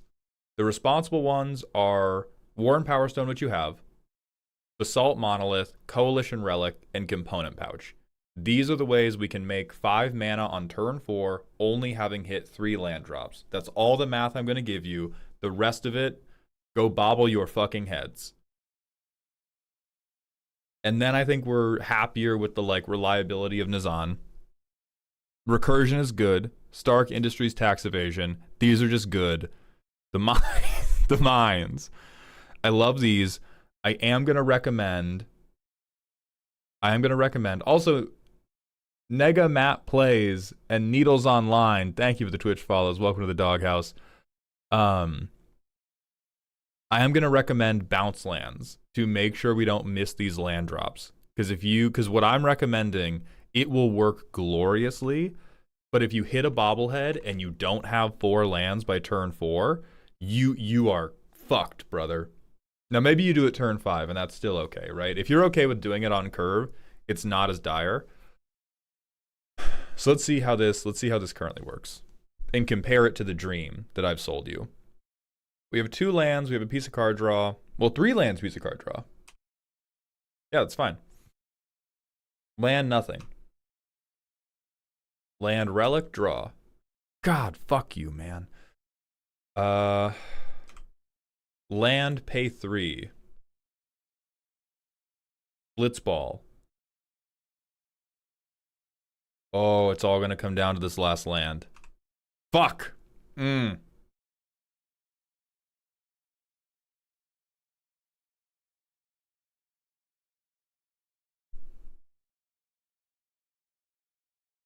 I think I do something cute with Cryptic Command on my opponent's turn to draw an extra card. There's Urza's Cave. Alright, so we're gonna do it on 5. Iron Man, sack, Blitzball, go get hammer.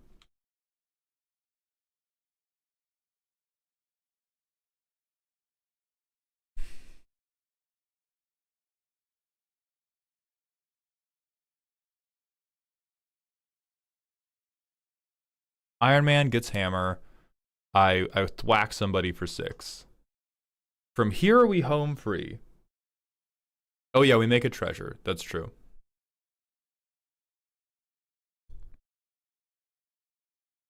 Play Pomori Vault. See, like, fuck this guy. Fuck this guy. What's the land count? 38. We're high enough. I think bounce lands will help a little bit, but we are relatively high. Sam, we're working on somebody else's Iron Man deck. And then I think at this point, we are Reaver Cleavering, and then we hope to be home free. Okay. God, I love this. I love this.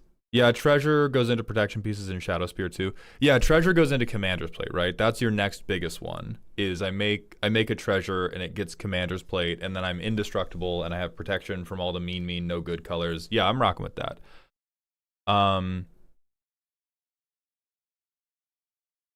I think the only other thing I'm going to recommend is we have this really big toolbox. I'm not sure we need... Yeah, okay. All right, bro.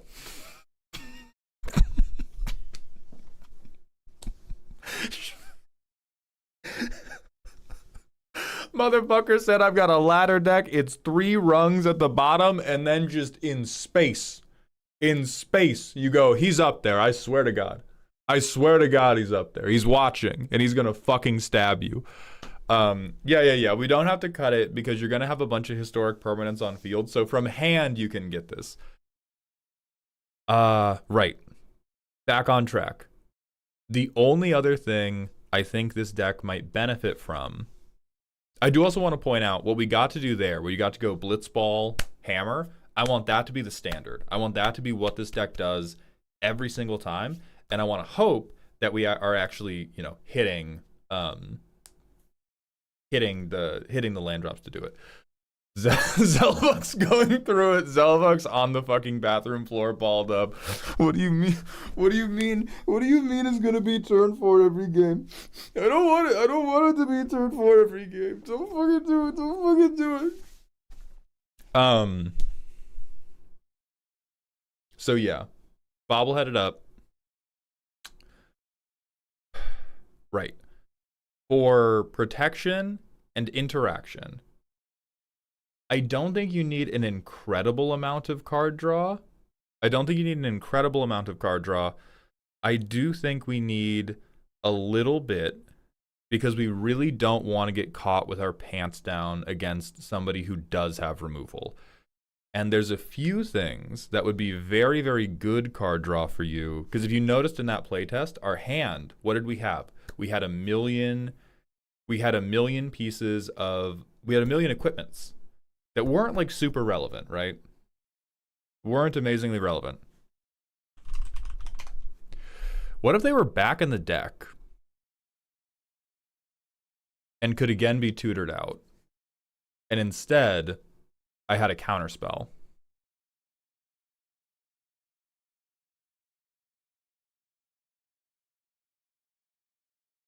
Obviously, this is not like the craziest thing ever because you only get 2 down. But I was looking at like a, Reaver Cleaver in hand, and I was like, oh, am I going to cast that? And I have Reaver Cleaver, I have no Fierce Guardianship. And this is your little substitution jutsu. We have Valakut Awakening in the deck.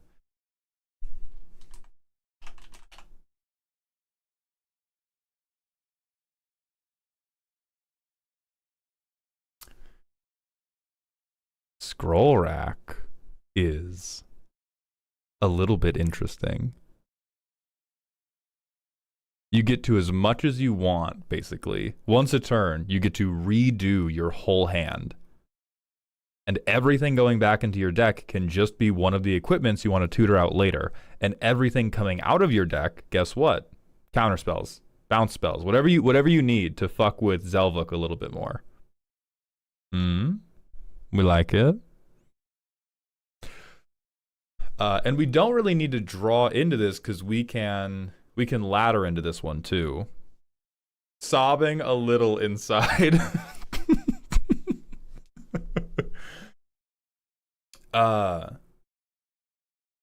Now to fit all this stuff in, I'm not 100% you need all these copies. I think Sculpting Steel, Phyrexian Metamorph, not totally necessary. Gosh, I really like Cryogen Relic. It's really cute. I think Acquisition Octopus could become one of these other things and would be better. Not that Octopus is like the worst thing ever, but I just think these other things serve you a little bit more specifically. I fucking hate Planeswalkers, so I'm always going to argue against Aether Spark. But it does fit in the deck really well. I think the same argument can be made against Reality Chip because it is a creature, therefore not part of the ladder. Or we can ladder into it, but we can't continue to ladder away from it. So like Reality Chip versus Scroll Rack, Reality Chip is not making it out of that room alive type of thing. And then Gear, oh, you can if it reconfigures. Oh, that's cute. I still maintain that if you lock Scroll Rack and Reality Chip in a room, you are mopping pieces of Reality Chip off the floor for a while, but that is a good argument. For this, I think Unwinding Clock is the least necessary. Like, it's a little bit win more. I think Tarian Soul Cleaver is also one of the less... God, we are sacrificing a fair bit, though. Oh, and Kamenu. These are all so funny. I think the problem here is they're all fucking hilarious, and I like all of them on an individual basis. We probably have a couple too many.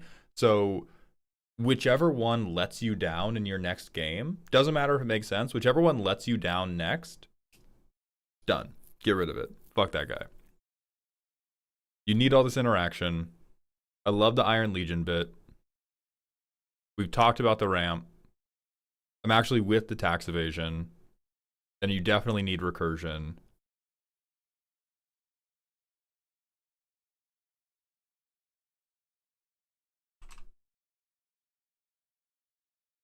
This shit's hot. This shit's hot. No notes on the vibe. I love the vibe. Hold on. We're even gonna put the title in here too.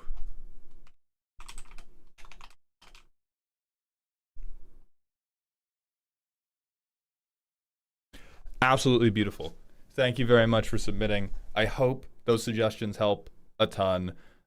This deck is funny as fuck, and I wish you the very best. And Zelvuk, get shit on. We're gonna go to the manual ad break, and then it will be time for Necromantic Comedy. Hey Maul, real quick while you're in between decks, hoping you see this, I had a deck idea. Rayhan's Puppy Incinerator. Fuck! Ah! Partner commanders, Rayhan and Yoshimaru. The idea is to grow Yoshimaru into a big boy, then sacrifice him into something that cares about the power toughness of the sacrificed creature. Replay, repeat. The issue is I can't think of enough sack outlets that care about power, so is this deck just impossible to make, or are there cards I'm not thinking of? There's definitely stuff you're not thinking of. Let me show you a Scryfall tag that will help more than I can. Oh, here's the thing. They're just not all going to be sacrifice outlets. There are definitely enough of these cards. You just might not be able to like eat the dog as much as you want. You want, because what you want is power matters. And we're in, I think Abzan, yeah, is where we're at. Blue, green, no, black, green, white.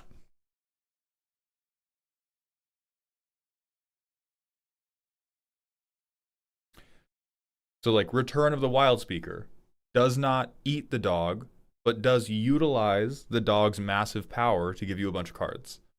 The ones that will eat the dog, I think, are also going to be O-Tag Sack Outlet.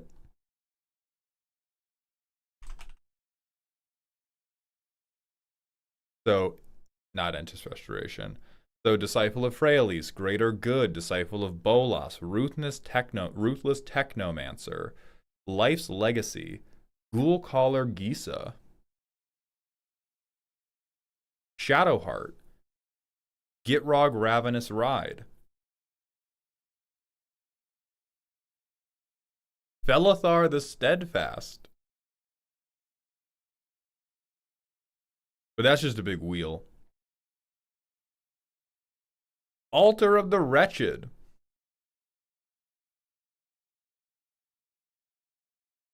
Wait, holy fuck. Angelic Aberration. Wait.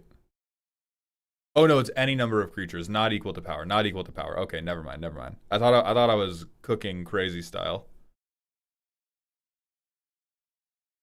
Oh shit, Phyrexian Dreadnought moment.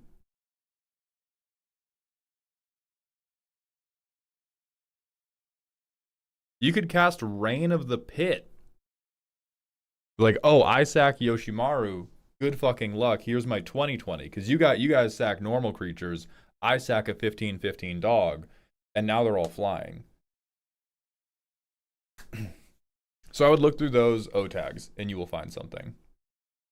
How do I send in my deck? Asked Rizzy. So Rizzy, there are 3 ways. We do weekly Ko-Fi commissions. We do free roast streams. We haven't done one for this month.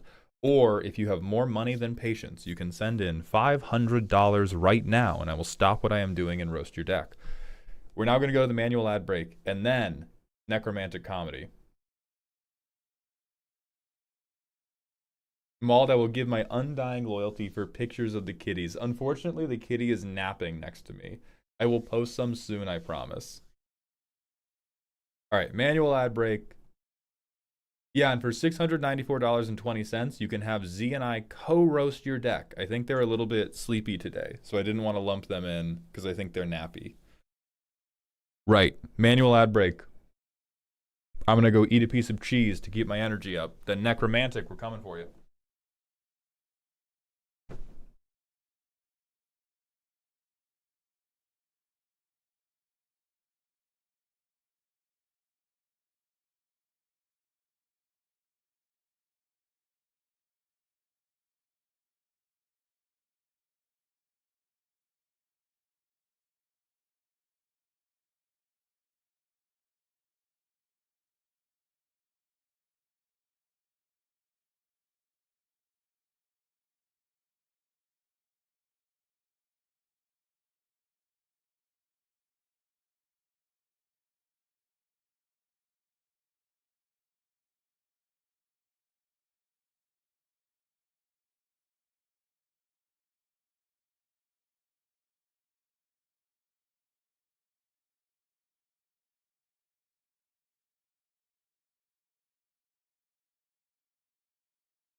Guys, we gotta have a meeting. Z's being a freak. Z's being a fucking freak, you guys. I need you. I'm being gaslit, and I need an unbiased third-party opinion on this. So, we live in the Pacific Northwest, so there's like no sunlight right now, right? It's cloudy all the time. So I was like, ooh, we should start having vitamin D. Yes, we should start having vitamin D. I give them a vitamin D pill. I take my pill, have some apple juice. What do? They drink a full swig of apple juice, hold it in their mouth like this, and then drop the pill in and swallow.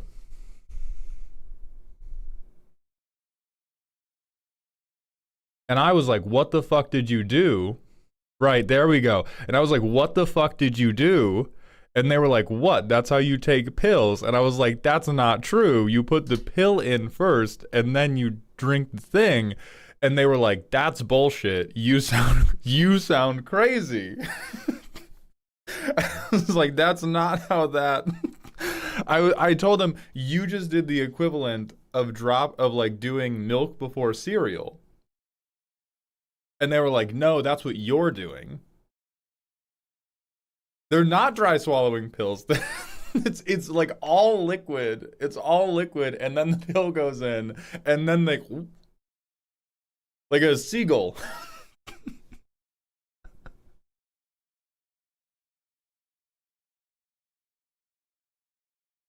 Yeah, they're fishbowling the pill. They're fishbowling.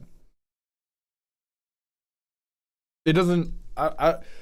They did it. Here's the thing. They didn't raise a taste argument. They didn't say like, oh, the pill tastes super bad. Because to me, it doesn't taste like anything. But they didn't go like, oh, it tastes bad, so I don't want to do that. They were just like, that's how you take pills.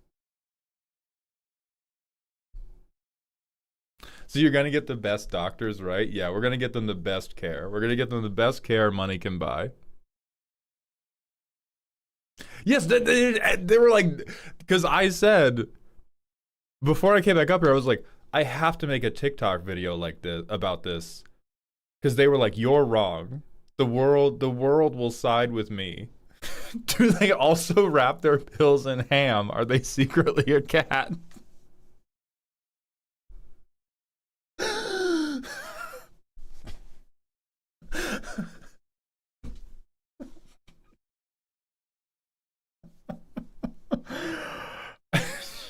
I was just aghast, like,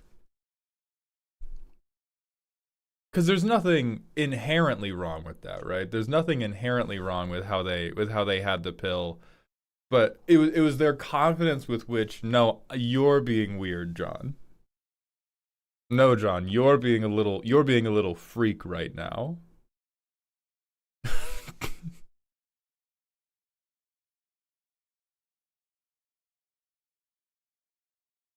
You could say Z is certainly a character. You're so lucky I can't ban you from YouTube, Dale.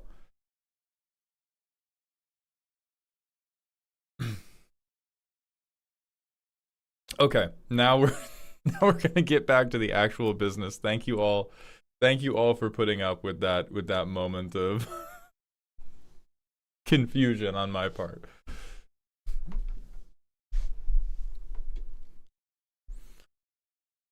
Oh, they Wendy's Baconator, you dumb son of a bitch, get murdered. Okay, who's next? Necromantic Comedy. Necromantic Comedy has sent in a silly Kama Spooky deck. I am the CIA. My opponents are cartels that I force feed cards into their deck or out of.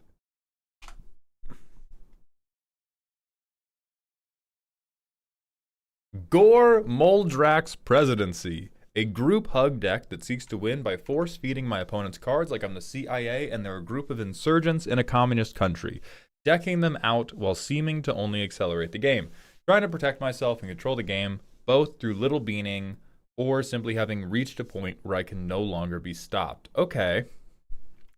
Yeah, wild timing on this, by the way. Necromantic Comedy. I mean, a lot different than what Trump did in Venezuela. but I'm sure we can pull this off thematically. I think that's always the problem with like, oh, my deck is about the CIA being evil. It's happening all of the time. You can never get to the point of 21 and a half years where it's just plain funny now. It's always dark because the CIA is always being evil. They're always committing a war crime somewhere. Okay. So what does Gore Moldrak do? 3/2, you have protection from salamanders. At the beginning of your end step, each player who controls the fewest creatures makes a salamander. Okay, so you give everybody creatures, and then you say, please, please don't hit me. Unpersoning the opposition. Vine Boom for being too real. Vine Boom for being too real.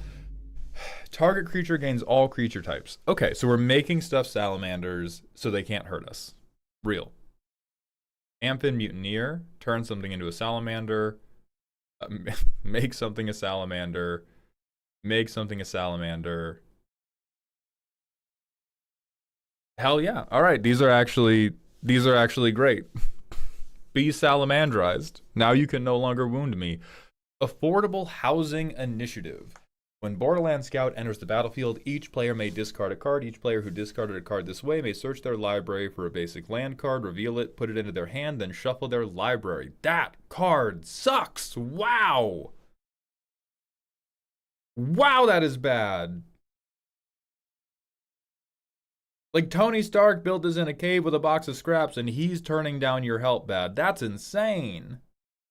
Everyone gets in Ash Barrens. Let's fucking go. Yeah. Wowza. That is not a lot of help. All right, Gear Up for Orrery. That's a lot of help. New Frontiers. Search for X Basics. Okay. Oh, but we're paying for all of this? Oh. Rites of Flourishing. Extra card draw, extra land drop. Everybody gets to search their library for lands. And this just says each... What do we... Hold on. When Rootweaver Druid enters the battlefield, each opponent may search for up to 3 basics. Oh, we get 1. Okay, so if everybody does it, we net up the most. And then Tempt with Discovery and Veteran Explorer. When they die, each player gets 2 basics to field. Okay. So we're punishing non-basic land players a little bit. Government bailouts. You are a coward and a bitch, which is normal for a politician, so we'll let it slide. So these are our 2 win cons, I'm assuming. This is our cope con, but these are our win cons. Government mana subsidies. Everybody gets mana. All right. I like it when we get mana. I don't like it when other people get mana. Political donations. That's funny. Tempting Worm and Noble Benefactor. So you can vomit your hand and you can tutor. The Secret Service. We have Psych Rift, Protection. Ooh, a repeatable fog. That's a little bit nice. That's good. A fog. Edric, okay. Oh, I see where this is going. Wealth distribution. Okay, we're being very funny. I like this. Take one down, pass it around. Welfare scheme. No. Okay, rule 1. Rule 1 of Group Hug. You have to pick a lane that you are helping people in. The moment you decided that you were going to give everybody else lands, and you were going to give everybody else extra mana, you decided against giving people a bunch of extra cards. Okay, there's a genuine issue there where if you give people, because you have to pick from which aqueduct the juice flows so that you can choose when to turn it off. If you give people cards and creatures and mana, you will not be able to gatekeep, which as Elikman is pointing out in chat, you must gaslight, you must gatekeep, you must girl boss. If your gaslighting is giving everybody resources in every which way, you cannot effectively gatekeep. Effective gatekeeping is the most important thing in Group Hug. And if you can't gatekeep, You will never girl boss. So, like frankly, if we tie it back to the theme of the deck, the CIA gave people crack cocaine and midnight murder. Your deck is handing out hand jobs and $10 bills. We're not destabilizing anything. Maybe like a pelvic floor we're destabilizing. Okay, card draw is the main win con. If we want to win through card draw, we got to pair back giving people mana. Just can't do it. Especially if we're... Oh, good lord, are we trying to deck our opponents through draw and not mill? Oh, no. Oh, no, we are. Oh, no. Oh, God, no! Yeah, so... Forced Fruition. Very funny card. Very funny card. We love cards, right? We love making people draw cards. If we give them mana, Forced Fruition says, my opponent wins the game. Because they will have the mana to use all the spells they are being forced to draw, and can probably remove Forced Fruition or kill us before we are able to beat them. So if this is our most favorite card in the deck, yes? Scale of 1 to 10? Scale of 1 to 10. We love Forced Fruition. We want, like, our dream world is we have 9. Perfect. We can do that. Nobody but you gets mana anymore. That's it. That's the big rule here.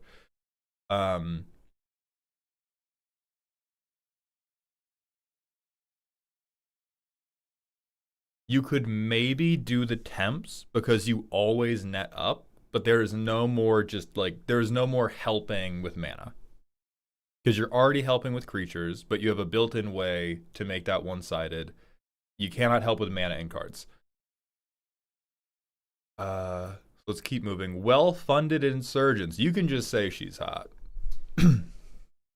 That's another thing I want. You can be real here. We don't... What is this? An asterisk? Asterisk. We pick a creature type, probably salamander. We get a keyword list, like 10-10. Maybe. Power and toughness equal to the number of creatures in play of the chosen type. Yeah, this is like a 5. This is a keyword list 5-5 to 10-10 in Simic. You can just say the sub-theme of the deck is damn! We can be free here. That's okay. Yeah, we're forcing something to fruition for sure. Pandalin, thank you for the Twitch follow. Welcome to the doghouse. All right, any non-land permanent. Love that. Funny ass card, whatever. Ridiculous. Copies Forced Fruition. Copies Forced Fruition. Oh, yeah, I'm sorry. Oh, thank you, baby. Seedborn Muse. I currently don't believe you're using the mana well, but sure, this is never a bad card. 34 lands, but 1 is Gaia's Cradle, so that's basically 35. Okay. All right. We can save this. Group Hug is always going to be a little bit difficult to work with, but let's first just see how hard you massage. We have 1 land. We have our Salamanderizer, but we only have 1 land, and this guy... Oh, but we have Mr. Ash Barrens. We don't hit the other land. We hit the other land! All right. We discard probably Order of Succession, and we get an island. Beautiful. Oh, island goes to hand. We go Gore Moldrak. We give a Salamander to the Izzet player who doesn't have a creature yet.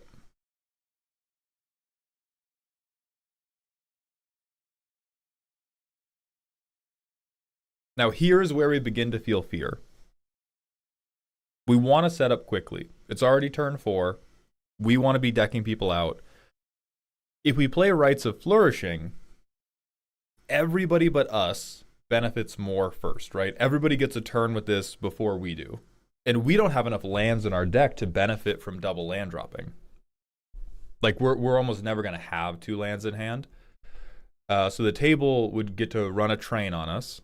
So instead, we probably have to do Unnatural Selection first, which also doesn't set up super well. It just gives us a way to fog. But that's good. That's good defensively. And then we sit and hide. We no, all right, we get Gaia's Cradle. Never mind, we win. I'm sorry. We get Gaia's Cradle.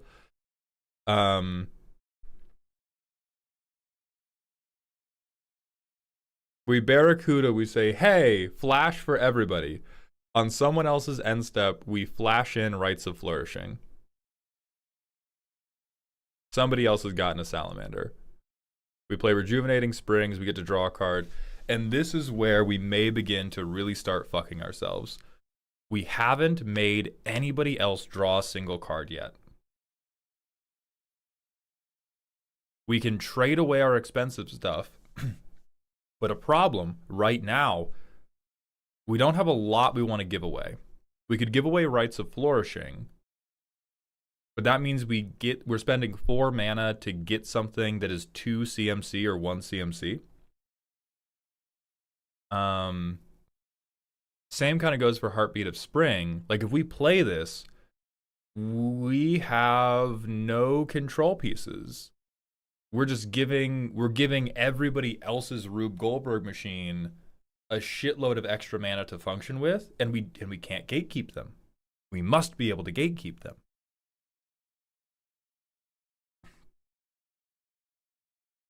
This one looks a little bit better. We at least break parity.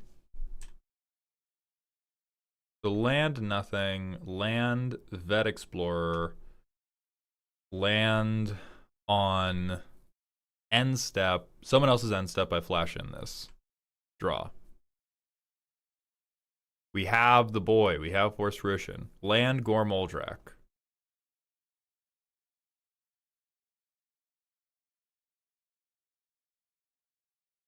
Land, we don't want to Ash Barrens right now. Notably, we have no method of gatekeeping. We have a number of ways to gaslight. We can tell people, oh hell yeah, get extra mana. Oh hell yeah, get extra mana. And after that, oh hell yeah, get extra cards. And we benefit a little bit more, but if the table starts to get out of control, we do need to be the actual CIA at some point and put 2 bullets in the back of people's skulls.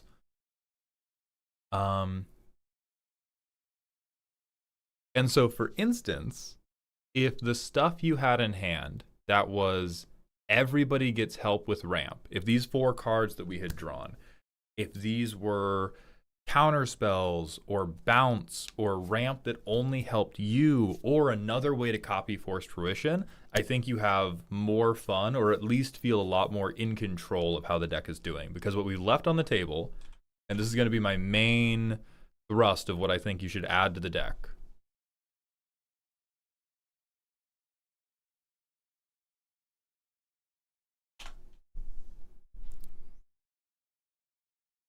We have left on the table all of Blue's permanent copier. We have way more available to us than what you currently have in the deck, and I think we should bring all of those in, and then I think you should bring in better self-ramp, and then what happens is you go, oh yeah, group hug, everybody's drawing 1,000,000 cards, and then you draw into Forced Fruition, you play it, you make extra, and you tell everybody else, yeah, cast that spell. I'm helping. You said you paid for 99 cards. You wanted to see 99 cards, right, Derek? Right? Be about your business. Be about your fucking business. And then, because Derek does not have access to 15 mana, they have no way to remove your Forced Fruition. And at that point, that is when you get the real, like, the economy is destabilized. The people at the population is reliant on the drugs that you are putting into the system for the game to keep going, but you can't be hurt in any way that matters because you have protection from your own bullets. I think that's what we want. Like, I think the dream scenario is I have so many Forced Fruitions in play that my opponents become afraid of their own spells, or I give away enough forced fruitions that I win the game with Labman. So I do like the stuff that is like, oh, swap control of permanence. We need those to maybe pull out a win for our own. But I think that the hugging, we got to stay very focused on this stuff. The problem is that I have a lot of X cost card drawers and most mana increasing cards are symmetrical. Show me where on the cultivate it's symmetrical.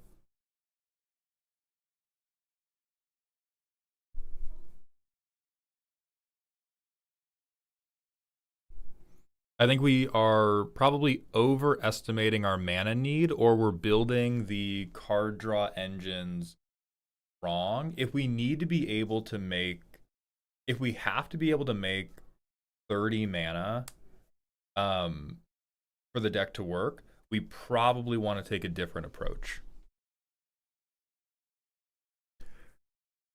There is also, yeah, there's Tectonic Split, which is like a mana 1.5er.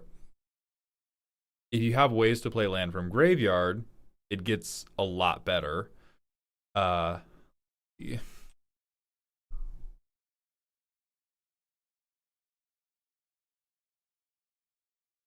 I do agree.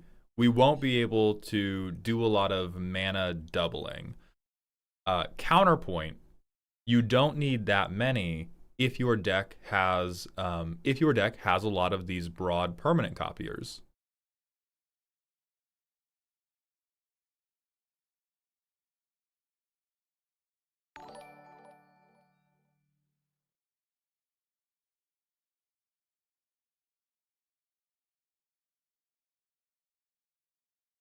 All right, so you have Mana Reflection, you have Zendikar Resurgent, you have Virtue of Strength, you have Regal Behemoth, but it is the Monarch, which is a little bit risky. Leyline's only creature.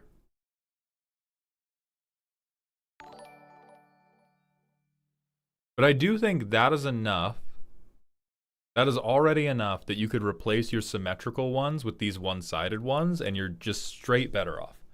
Echo Effect and Just Baron, thank you for the Twitch follow. Welcome to the doghouse.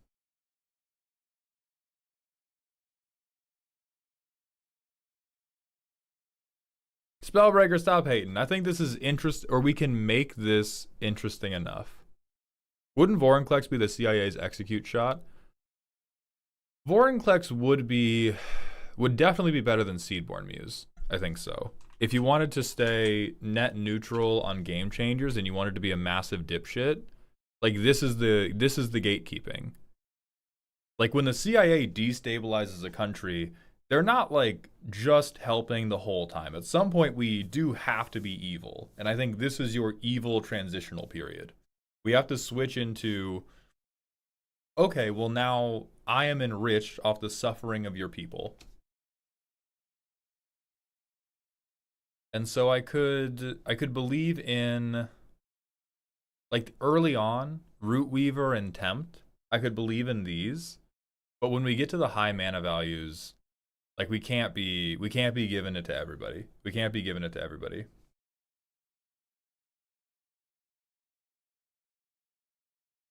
And so I think if we drop the communal mana stuff, and we replace the communal mana stuff with one-sided mana stuff, so we help a little bit less. I do not think you need the trauma responses. I think you need the win cons. I'm not convinced on the trauma responses. Then we get room for... you get to play really stupid cards. You get to play really stupid cards. Come on. Come on. Be extravagant with me, Necromantic. Come dance with me under the light of the cocaine tiger. I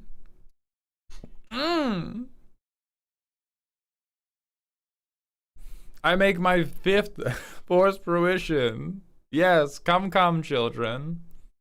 Or like if I want to do prosperity, every upkeep, I just go like, I go extravagant replication, and I keep copying Mana Reflection. Let's fucking frolic, dog. Let's fucking frolic. Ooh, yeah, Astral Dragon.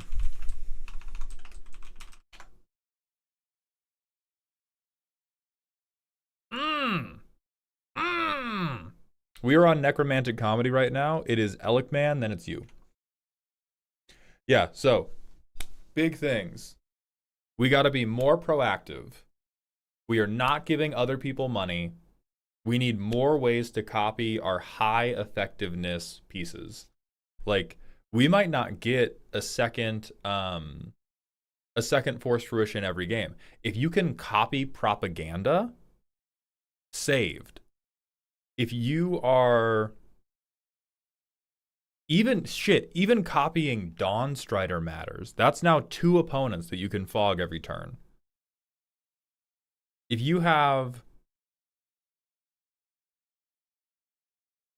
you got to get your land count up if you want to play this shit. I'm sorry, I will freak out. If you want to play this bullshit, you have to get your land count up. But there's so much stuff in here that you could copy that would just be straight up good for you. That would be better than handing other people a basic land. Fuck, you could copy mana rocks, dude. Easy.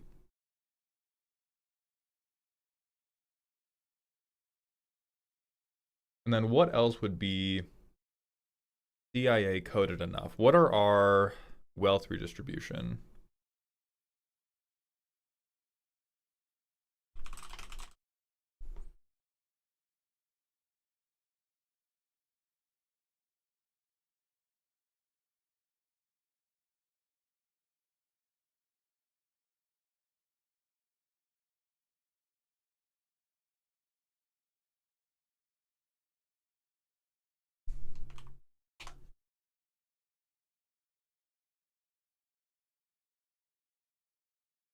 Ooh, Avarice Totem.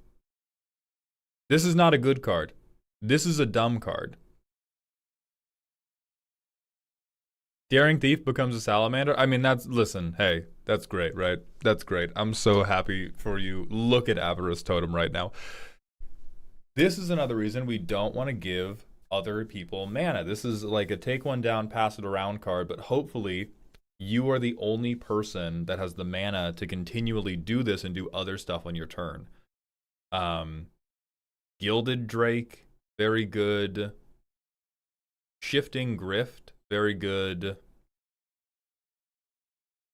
Sudden Substitution, very, very funny control piece where you could potentially trade away a Salamander. Modify Memory, like all of these that's actually creature. So that matters a little bit less. Like, I still like the ones you have. I want to be clear about that. I don't think all the ones you have are, like, bad. But I think we need to be more focused on how do I get to forced fruition with a lot of money, and how do I then either copy it or give it to somebody else. And once you do that, I think the deck works the exact way you want. This right now is...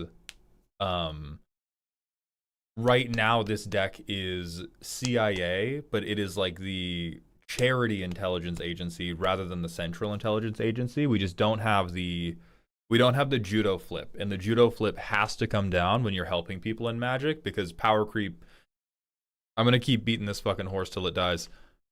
Power creep's crazy. Decks are really strong right now. If you help somebody else's deck at all, it will get out of control very, very quickly. And then there is, of course, the like evil, no good, and bad, stopping people from drawing additional cards.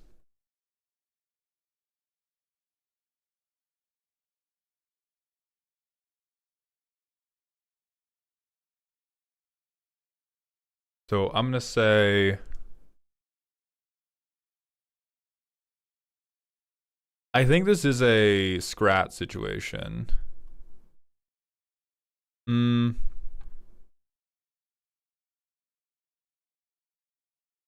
No, actually, it's not. It is... Ah! Get back over here.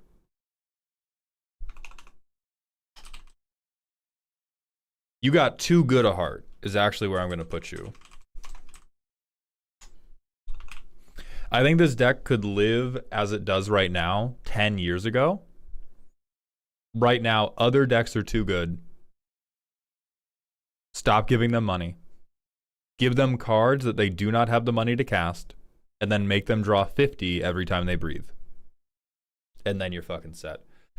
So Necromantic, thank you for submitting. I do think your tag game is impeccable.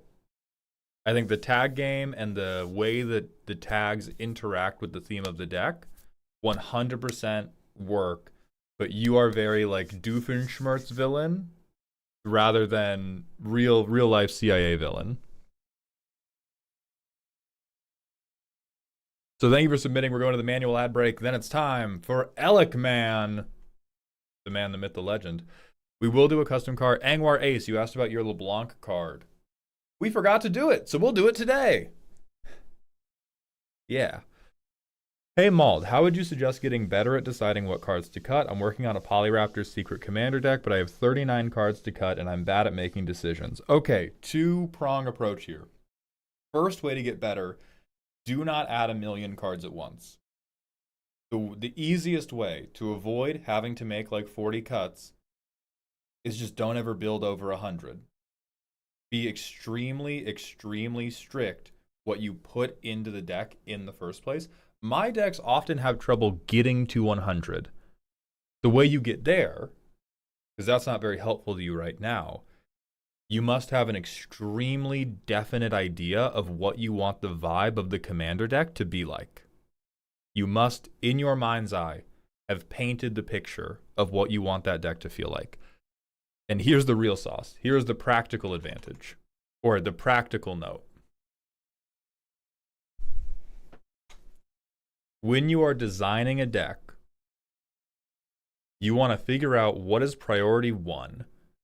What is the most important thing this deck can do? Do I want it to happen every turn? Is it one specific combo setup? You want to dedicate 20 to 30 cards to achieving priority number 1. After that, you want to dedicate 35 to 40 cards to lands. Nothing other than this is actually important. So if you don't know what to cut, write down on a piece of paper what is priority number 1 and be precise with what priority number 1 is. And then anything that does not do priority number 1 by itself or in conjunction with your commander is not part of priority number 1. If it is if I have this card and another card in my deck, then it does the thing.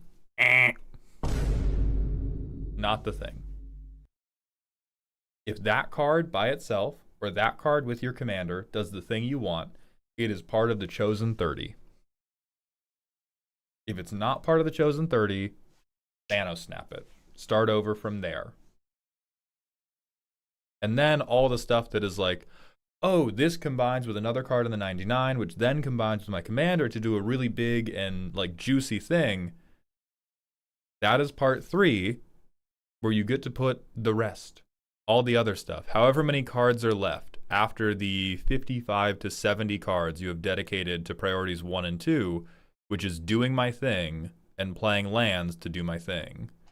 You also have to fit like removal and card draw and all that other responsible bullshit into the deck. But that is the way to cut. If I don't know where I'm at with the deck, I write down priority number 1 and then I cut everything not in priority number 1. And then I rebuild from there. I'm going to eat my biscuit and play the ad break, and then we're going to look at Alec Man's deck.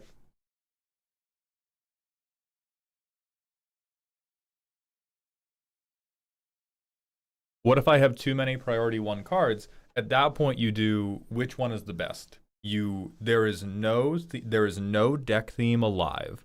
There is no archetype in this game, no strategy that has more than 30 cards that are equivalently good.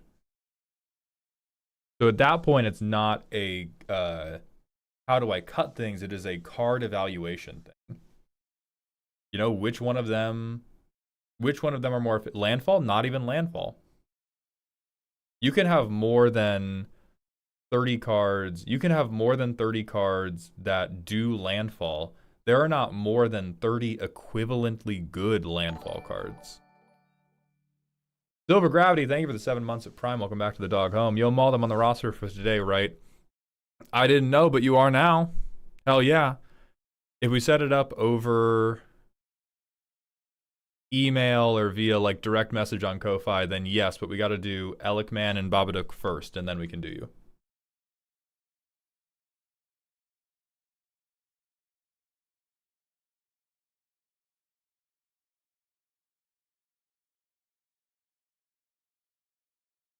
Aristocrats has enough functional reprints, I think it could count.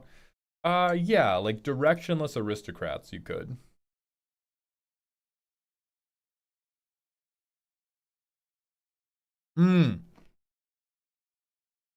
Ah, right, yes.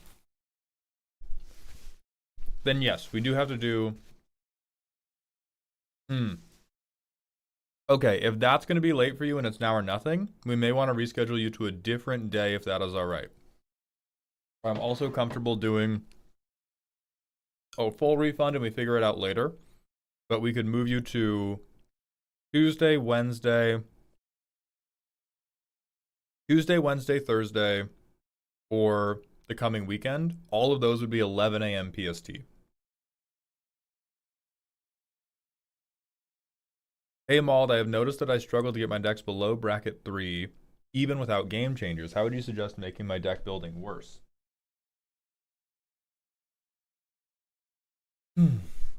Ways to make it worse, really. In that canvas stage that we just talked about for this, make priority 1 worse.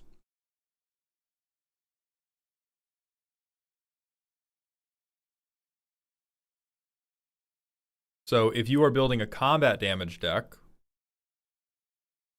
pick fewer things that have trample. Pick fewer things that have evasion. Pick fewer things that have built-in protection.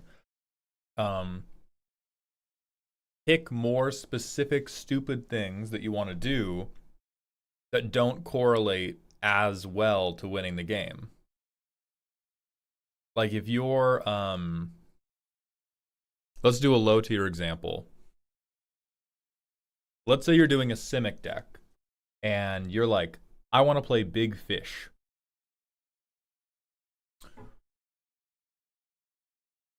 Maybe you're doing Kinesos.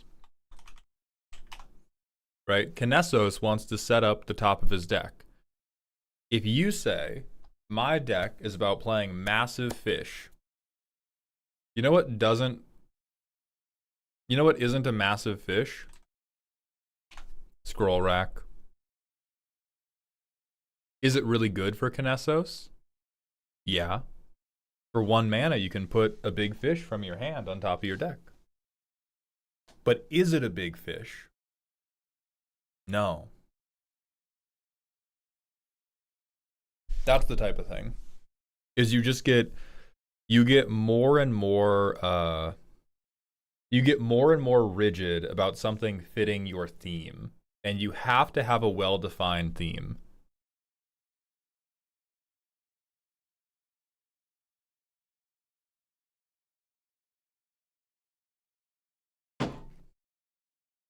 Okay.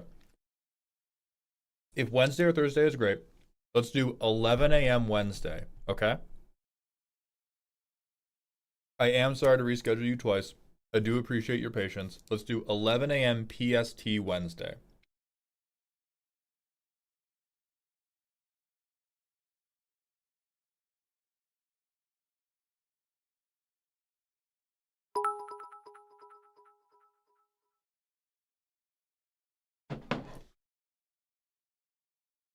Awesome. Thank you so much. I will see you then.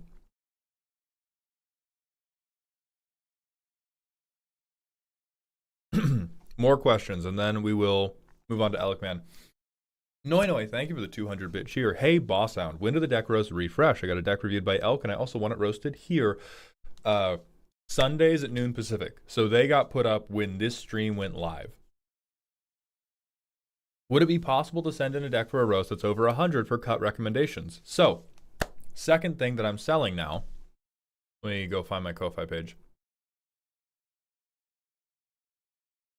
I do want to be clear. I am moving the deck roast to be more comedic in focus. I am trying on purpose to recommend fewer and fewer actual cuts and ads and do more just make fun of you. If you really want, oh my god, I can't figure out how to make this strategy work. Oh my god, I have too many cards in my deck. What you want is a deck review, not streamed. I sell these for much cheaper. They're not live on stream, but I record a video in OBS in this scene so it looks the same. And I still make jokes. We've had 8 people do these. I've gotten feedback from the 6 that I've fulfilled, and that feedback was all positive and said, this was exactly what I wanted. Think of it as like, these are 20% funny, 80% helpful. The Deck Doctor. A roast is 80% funny, 20% helpful. So if you want more help and a garnish of me being a weird little guy, I would wait for these to go back up and then buy one of these. You will save yourself a lot of money and you will get much more practical advice for the cards you cut. If you want if you want spectacle, make fun of me for having choice paralysis and being unable to choose, and get a lot of cut recommendations without a lot of elaboration, do the roast. Ira, yeah, and that's what this is a reaction to. There's a lot of people who were submitting roasts who don't really want that much advice. They love their deck, they know it's perfect. And I've previously been doing a bad job of serving that part of the roast. I've been doing too much, how do I fix? Some things don't need to be fixed. They just need to be laughed at. They're like you in first grade. Cobra and Biff, thank you for the Twitch follows. Welcome to the doghouse, my friends. I gotta finish this fucking biscuit, you guys. Marbles are roasts, yes. I think what I'll do when we do marbles, I'll let you choose. If you want a review instead of a roast, we can do that. Combat, there are some that I think are silly, but I've never made one myself.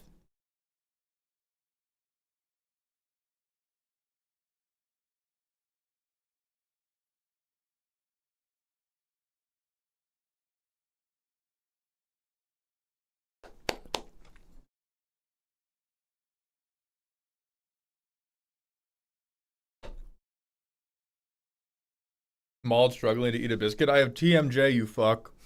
How dare you? What are you planning to do for Lorwyn this week? Tuesday, we are going to do pre-con reviews. Toaster, you just have to be there when we enter. You enter live with a Twitch command.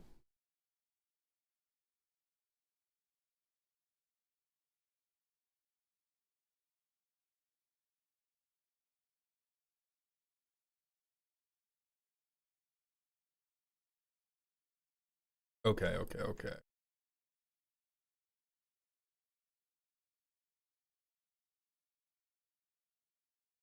Custom card, right. Custom card, Elikman, Babadook.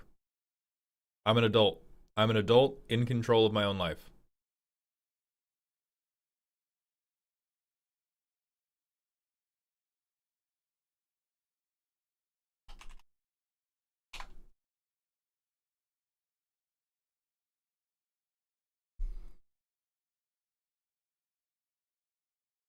Oh shit, yeah. Inverted Spear of Heaven. X cost equipment. Chain of 1,000 miles. Equipped creature has reach and +2/+0. Inverted Spear. Equipped creature has ward 3. And whenever this creature attacks or blocks, target creature loses all abilities until end of turn. This does not trigger ward. Equip ? What the fuck is the X for? This was so cool. This was so cool. What the fuck is the X? Oh, check the notes. Okay. Sorry, I can't read. I can't fucking read. Silver Gravity. Hey, Mauled, would you read my question out loud? Yes. Is there a different question of yours I missed? Also, E just an hour ago, I'm so sorry, you asked biggest in and out of 2026. I don't know what that means. That was it. Okay. Yeah.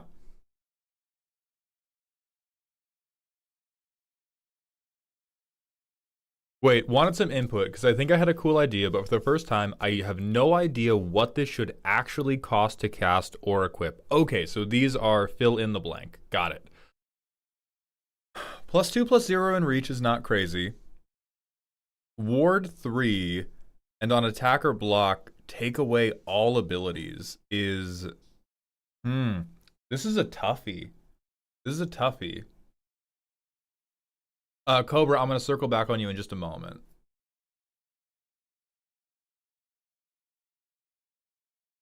Because the lack of toughness boosting has to make it very cheap. Like if you don't give a bigger butt, you're not actually that much better in combat. I'm kind of with Spellbreaker. I think it's like 1 or 2 mana to cast, 1 or 2 mana to equip.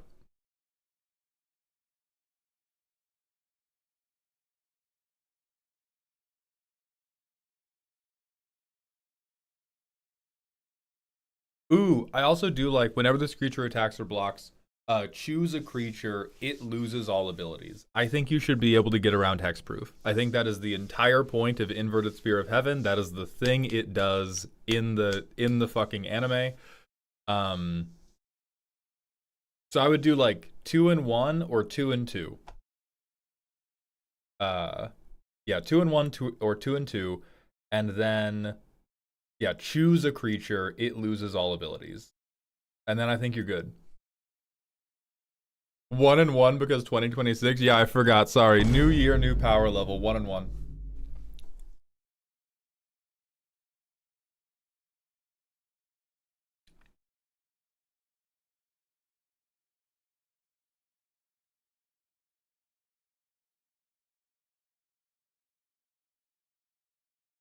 Alright, do we have other cards I'm missing?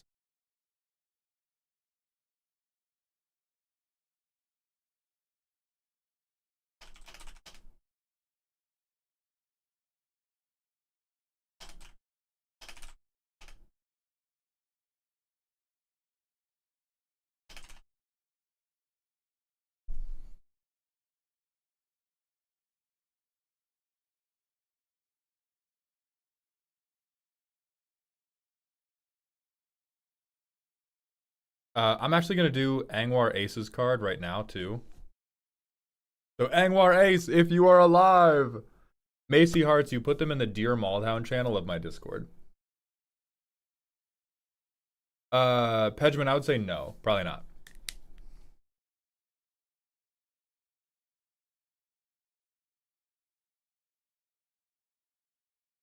LeBlanc, the Deceiver.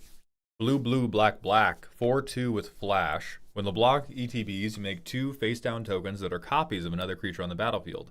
If one of them would deal damage or would be dealt damage, turn one of them face up and exile all other tokens created this way.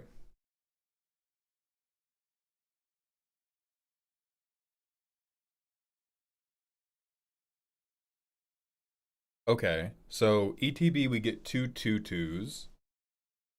And then long term, it is a clone effect on layaway.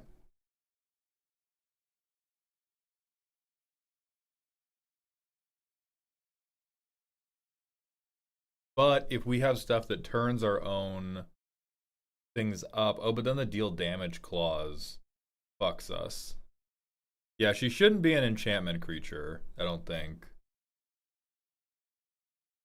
This can't work like that. Tokens can't be face down. Sinpray, let's not worry about the bounds of reality right now. Let's just worry about the idea itself. Yeah, we can't take ETBs. We can really just take like what is the biggest, scariest creature? I agree with Finduces. I think this would be more compelling to me as a blue-black little shithead player. I kind of like this actually. What would be more compelling to me as a blue-black shithead player? Secretly choose 2 different creatures. make face down cards. If one of them would deal damage, it would be dealt damage turn. It would have to be, oh, I don't know how you would fit this wording. I don't know how you would fit this wording. But it would be like secretly choose 2 creatures. One face down card is one card, one face down card is the other. Whichever one, when one deals damage or gets dealt damage, that one flips and the other one goes away. Aren't you just basically making magical hats from Yu-Gi-Oh at this point? Yes, because magical hats rips. I won't take this slander, Pickle Snot. You guys come in, people come in here every stream and try to convert bad Yu-Gi-Oh cards into Magic the Gathering instead of the hot ones like magical fucking hats. Oh, okay, you're on my side. Yeah, you're my goat now. All right, hold on.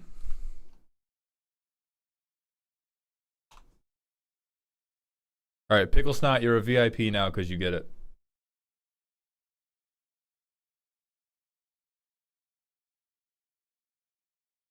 But I'm kind of with it, yeah.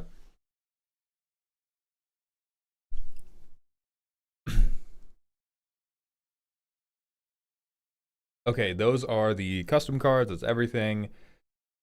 Elikman's time. Babadook's time. Phenomenal. Elikman has sent in, I am a gunslinger. Tokens are bullets. My commander, a modern speed loader. I commend you for that primer, by the way. That is a for people going forward, we have put a limit on how many words you can use in your primer. Everybody has been good about it today. That is 100% to rubric, Elikman. Crack of Thunder, Bolt of Lightning. Based fucking name. Alright, Zergo Stormrender. Oh god, no! No, it's aristocrats! Ah! I fade into fucking dust. Dope primer, cool name, aristocrat synergy. Maybe not though. Alright, Anthem. +1/+0. That's a very shitty Anthem. But yeah, it is. Whenever another permanent you control leaves during your turn, make a 1/1. Okay, so we get to replace the mobilized token. Alright, that's synergy. War Leader's Call. Real. Bad cards with synergy. On ETB, make 1/1 rats equal to opponents you have. For 2 mana and sack, target creature gets -2/-2 until end of turn. God bless you for tagging this bad card. I swear to God, man. Hold on. I gotta pull up.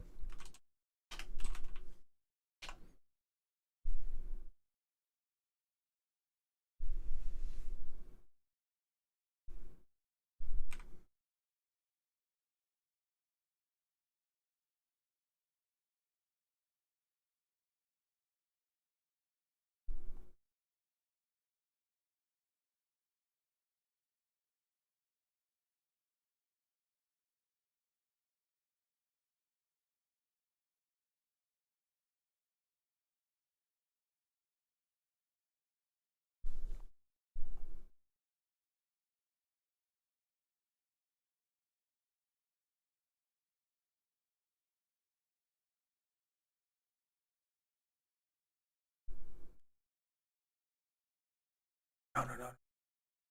A new one. Hold on. No! We're starting over.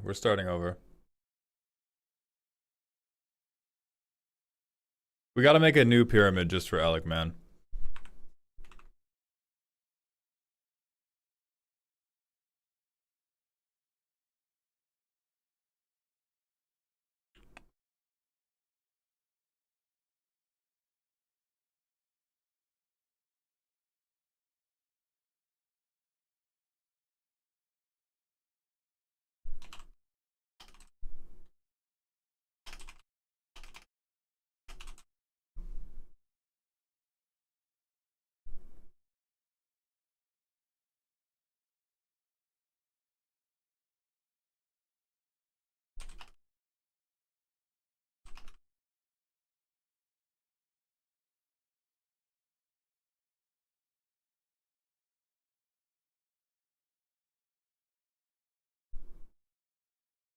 There we go.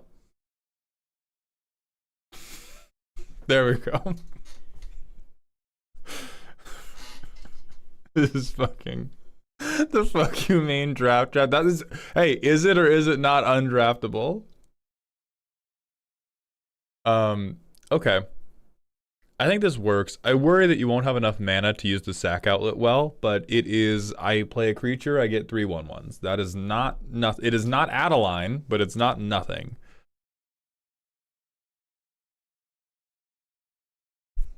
You know, the top of the pyramid is stuff you need least, right? So that's one, yes, and I think replacing actualization with this part, implying that this is how Elikman becomes actualized as a person, is much funnier than pretending that he needs it more than he needs food or water. Okay. Whist Drinker. Ooh, Drain. Yummy. Mardu. 7 mana, we get Death Touch and Lifelink. Yeah, that is some hot dog shit. But she has that shit on, and she's from Karlov Manor. They need the help. Below rate cards with synergy. Enters with counters equal to creatures that died that turn. Yeah, I don't believe in this for a moment. Brazen Cannonade. Okay, I believe in that. 2 damage on each token death. A little bit of impulse draw. Might be below rate, but yeah, exists. Okay, slightly worse Gix, or maybe even better Gix for our purposes. Erebos seems fine. Indestructible at beginning of combat, deal damage to blocking creature. You're never gonna have the mana, but okay. Siege Gang. This one just seems good. Suki's fine. Thunder of Unity. Draw 2, lose 2. Getting a little Whist Drinker vampire-y, Alec. Blame Veggie. What am I blaming him for? Myriad? I'm blaming him for you putting good cards in the deck? Oh, never. Okay. I'm about to call this motherfucker. Hold on. Wait. This is a 1/1. He goes up here. Hold on. Wait. Let me. So Myriad is exile. Ooh. Oh, never mind. Wait, no. I'm sorry. This is Ancestral Recall. I have slept on Veggie's advice for the last time. That is Ancestral Recall in Commander. Yeah, it's just leaves. They don't have to die. So you either block him, and I spent 1 mana to get 3 cards if I have my commander, or you don't block him, and I still get 2 cards. Oh my god, that's so good. Your deck is now built around recurring Worms Crossing Patrol. It's not 3, it's 2 cards. It's 3 if they block all the copies. Oh wait, token. It's just token. Okay. Never mind. It's not Ancestral Recall. Card fucking sucks. 1 mana, draw 2. Why are you playing underrate shit, dog? Okay, that's amazing though. That's very, very good. 4. Not the good card. Yeah, I'd recommend we cut the good card. Burn? Yeah, alright, you little liar. We do need an edict effect. Impact Tremors, sure. Garn is kind of doing what our commander wants to do anyway. Borderline cut the best in class. What are we talking about? We're talking about a vision. We're talking about a vision and doing cool shit like making Worms Crossing Patrol a good card.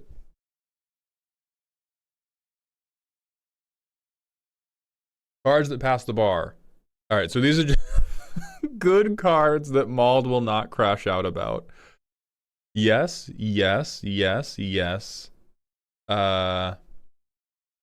I'm chill with that. Sure. Alright. Yeah. Very yeah. Based on what you said about your mana base, I'm not as sure, but okay. Yeah. Alright, yeah. These all pass. Marty the Goat, thank you for the 8 months at tier 1. Welcome back to the dog home. Copy machines. Oh, fuck yeah. If we copy Worms Crossing Patrol, we ascend to heaven. Counters.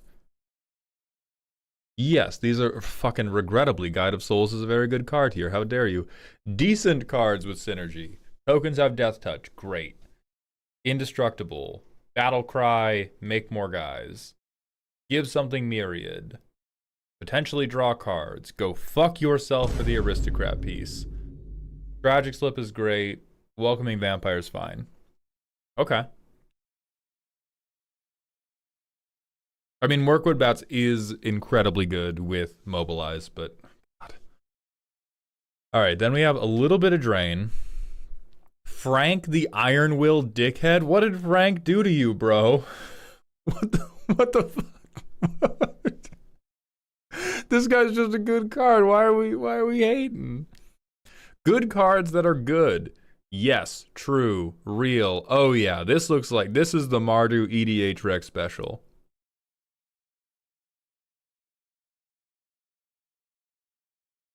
I'm not convinced you need a sack outlet so bad that these free sack outlet aristocrat pieces. Oh, I called them that first. That's crazy. I can't believe I said that about my goat. I'm not convinced that the aristocrat sack pieces without meteor payoffs are truly worth it. I like Reconnaissance. Voice of Victory is good. Will to Mardu's fine. Well, it's a good card. We have good card draw. Healthy amount of protection. Yeah, sure. Half Pimp Prince. Thank you for the Twitch follow. Welcome to the doghouse. We have enough removal. Oh, but we're lying about some of it. Okay. Oh, yeah, Chittering Witch is in here. Okay, so we have 10 removal. Dova Sticky, thank you for the Twitch follow. Welcome to the doghouse. The card I don't know what to do with. I think this could be really good. Potentially. I don't think it's the absolute best in here because we're probably only making like 2 to 3 tokens a turn, but it's not nothing. It could make a shitload if we get a couple myriad things in here.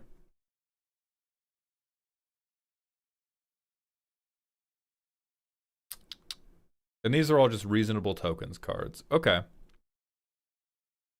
Hell yeah, 9 to 5 at the Office Depot. Extremely reliable. I think this works. I think this works pretty well. I think the number one question is how much stronger do we want the deck to be? Because I think we have left behind, you know, some of the better sack outlets in the game. Like I think we don't have our boy YG. Right? One life sack outlet that draws us a card and is slowly going to kill all of our foes. He does immediately become one of the best sack outlets in the deck, which may not be like what we want. Right, I agree with that, Alec, man. In my mind palace, it doesn't seem like we explode with tokens. SWD Main, thank you for the Twitch follow. Please give Winnix a review. I promise I will, I just can't promise when. So let's see how it plays right now.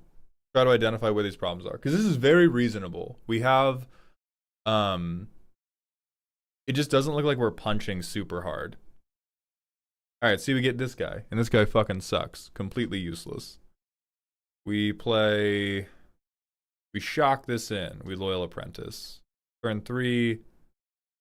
Go bam. Zergo. Real precon shit. Perfect synergy. We get to make a 1/1. We swing it. We sacrifice it. We scry 1. We draw him. Ah! We draw another card. Play high market. Yeah, see, and like this is where I'm beginning to not believe in the sack outlets as much, because the moment we get 2, we hate ourselves. I think we would enjoy it more if we had more like crash out synergy and we were like, either they're gonna die because you block them or they're gonna kill you. Like what I would be, I don't know if your tokens are aligned enough to actually do shared animosity, so don't take this to heart right now. You may not need the power of speciesism, but what you do need is you need more stuff that is like, hey, a 5/1 is swinging at you. Block it and I get a card, or don't block it and I take your fucking shins. Those are the two things you want to do. Right now, you set up a deck where you can guarantee that no matter what, you are going to establish a little bit of value as a treat. And you need that little bit of value to be a dead man in front of you. Look up Mercadia Downfall.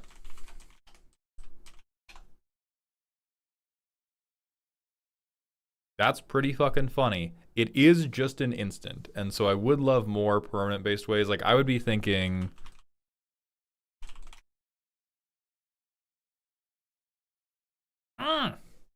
Give me melee!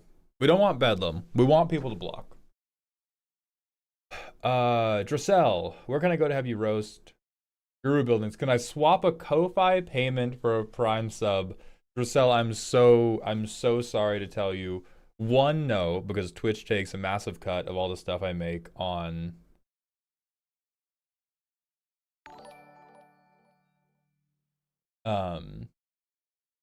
Twitch takes a massive cut on all the money I make on Twitch. And then second, they are far more expensive than a Prime sub, I'm sorry to tell you. Yeah, Enduring Courage is potentially the move here. But let's keep working through this playtest. If we're like in our zone. So we get to do this. Bing bang boom bop bam. And we spend our 1 mana and we copy Loyal Apprentice. So we get 2 1/1s in combat. We swing them, we sack all 3 of them. We get to scry 1 3 times and draw a card. I'll take my land drop for the turn. I'll take a protection piece. I don't want Jacked Rabbit because I can't pay enough for him. Synergy! We've dealt 5 damage. But we get to go Exotic Orchard, Anarch Strike Leader. I did. Oh, I should have drawn 1 more card because I scried to the bottom and then didn't draw the card. But in my head, I was doing it.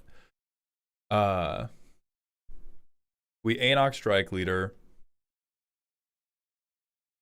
And then we can Crackling Doom to be a little bitch. Or we can Impact Tremors to try to get some burn going up on a Tuesday afternoon.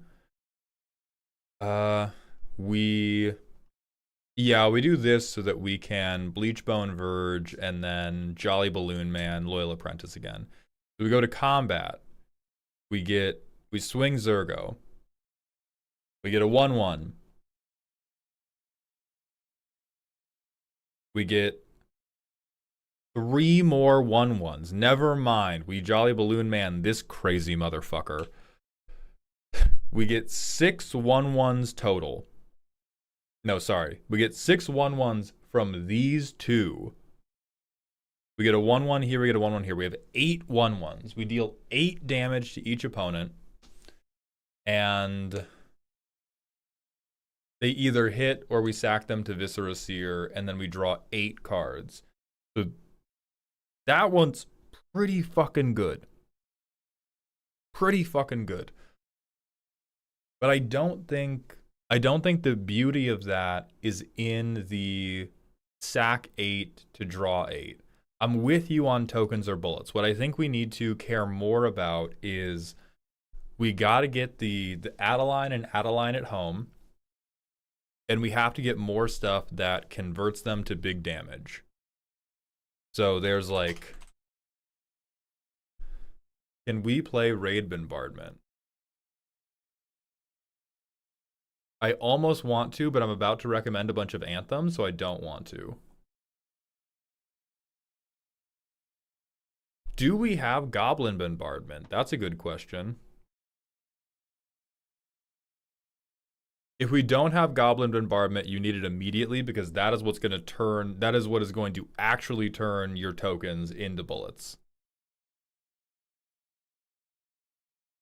Put that in yesterday. But that's what I mean by the payoff has to be better than Scry 1 or Surveil 1.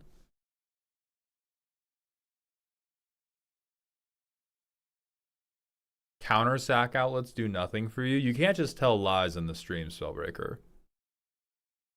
It matters to have big scary creatures. We can't just tell lies. So there's Goblin Bombardment, there's Yawgmoth. These are two sack outlets that are much better than anything else you have going on.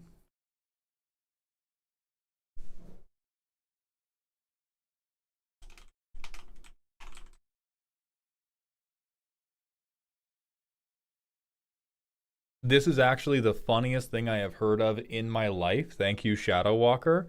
Settle the wreckage post damage. That's horrifying. Settle the wreckage. I ramp for... I put fucking 8 basics onto field. Oh my fucking god. Drosel, thank you for the prime sub. Welcome to the dog home. Yeah, this is insane. Alright, so this goes in your ramp section right now. And they still trigger Zergo because they're leaving the battlefield. That's so hot. Holy shit. Okay, then let's go Anthem, Commander, or Black White.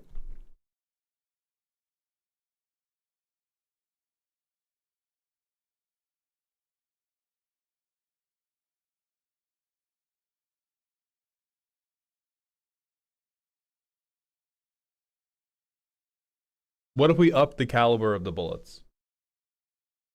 Take it up with Veggie then, because I had it in an earlier build. He suggested I cut it. He was trying to deny you dopamine. That motherfucker has put Settle the Wreckage in so many decked out decks.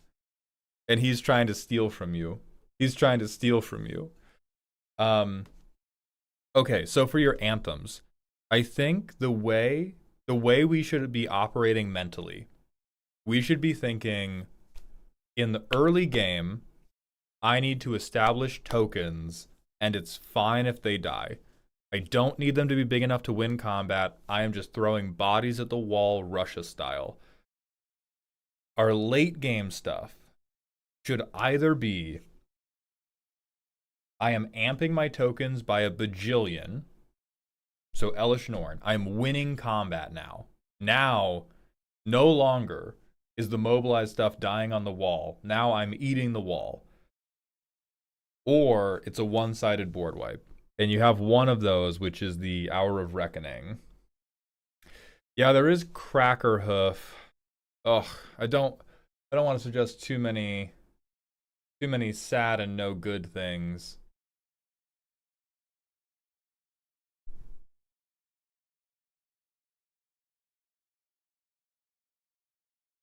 Banner of Kinship doesn't really work because they're not all gonna be on the board when we do it.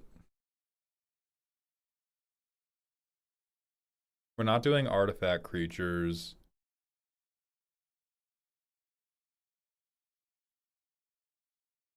I've brought up Shared Animosity before. We could do that. It does require us to be a little bit more focused on warriors than anything else.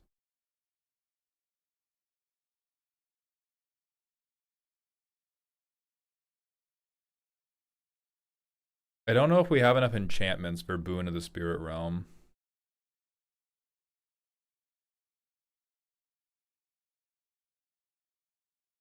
Oh, true. Gold Knight Commander.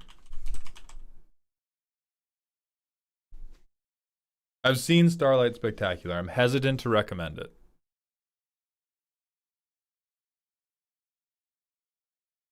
I like Gold Knight Commander quite a lot. That was in the precon. It is a good card in the precon. Shit. Legendary.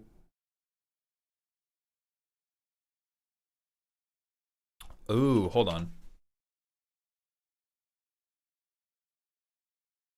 Hey, brother, for those who come after. For those who come after. He, like, soft non-bows because you can't swing him early.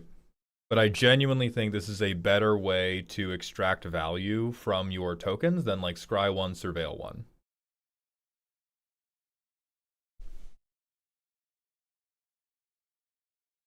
Adriana, Captain of the Guard.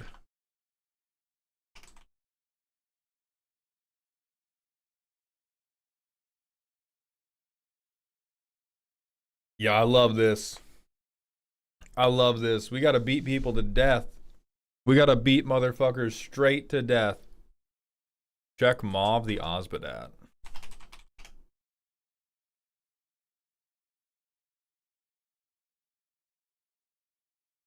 That's kind of funny, actually.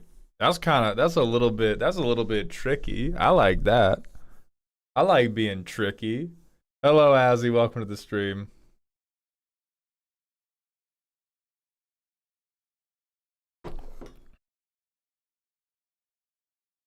Would that work with mobilized tokens, though? Because mobilized tokens wouldn't get melee trigger.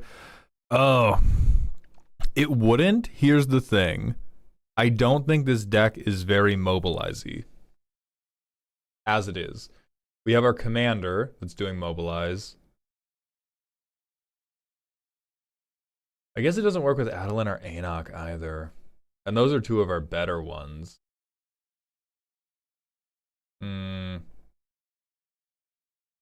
I don't think we can do it then. Okay, then I think instead of Adriana, we gotta slurp them up.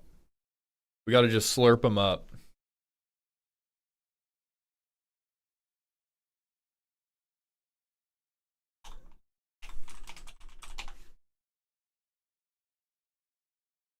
I do like Enduring Courage.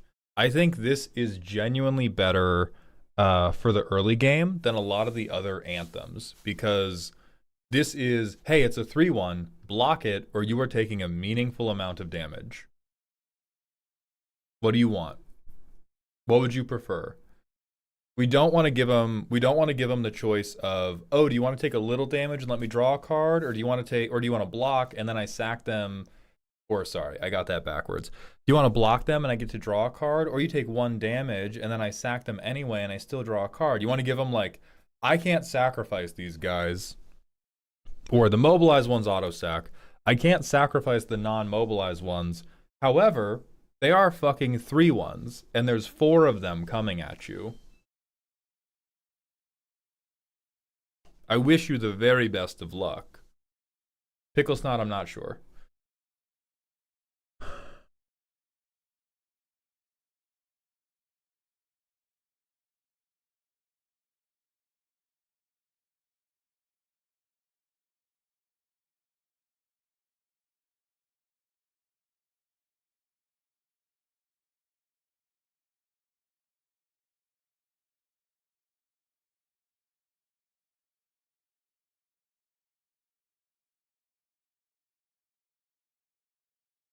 I'm debating if I recommend Terra to you, which is going to sound like a weird... It's definitely a weirder value engine, but this low-key seems like your version of Ripples of Undeath.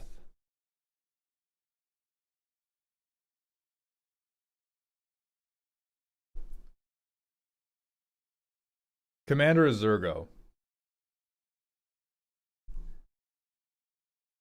But I like this. Hammers of Moradin's really fucking funny. This is... I'm imagining the Tony Stark Hulkbuster scene where you go like, go to sleep, go to sleep, go to sleep. Okay, but let's avoid doing what we've done with you before, which is getting too lost in the weeds. Stuff that is good. You make tokens. 100% you make tokens. You have made a pre-con-esque deck, and that is not benefit. That is affectionate. You have some bad cards in here that are extremely cute. You have some general good stuff, and then you have some very good specific synergies. The weakness is that we are not working with bullets, we are working with like Nerf darts. If we are going to make these guys bullets, I do not think the answer is anthems. I think the answer is either on damage effects, like damage. God, I hate to say damage doublers. Um, it could be drain, although I don't like it. It could be bigger ETB burn. I think these 2 and 3 mana slots that are giving you 1 card, 1 surveil, 1+1/+1. I think that's what should die. And I think it should be more focused on in the 2 to 4 mana range. I am making my tokens. Above 2 to 4 mana, I am making a very meaningful impact on how much my tokens hurt. So stuff like Elish Norn. You could do 4 mana Perforos even. So maybe it's like 2 mana and 3 mana. 2 mana and 3 mana. I have to be making my tokens. I have to be getting my value.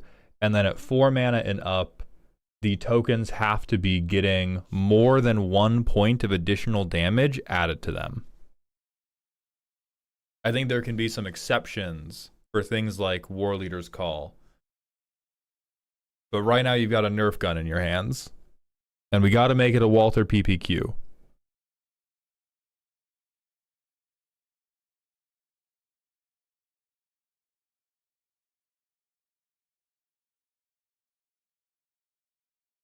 I would also suggest, as a man who is not addicted to gambling but knows that many of his fans are, you are a little bit too persistent value coded.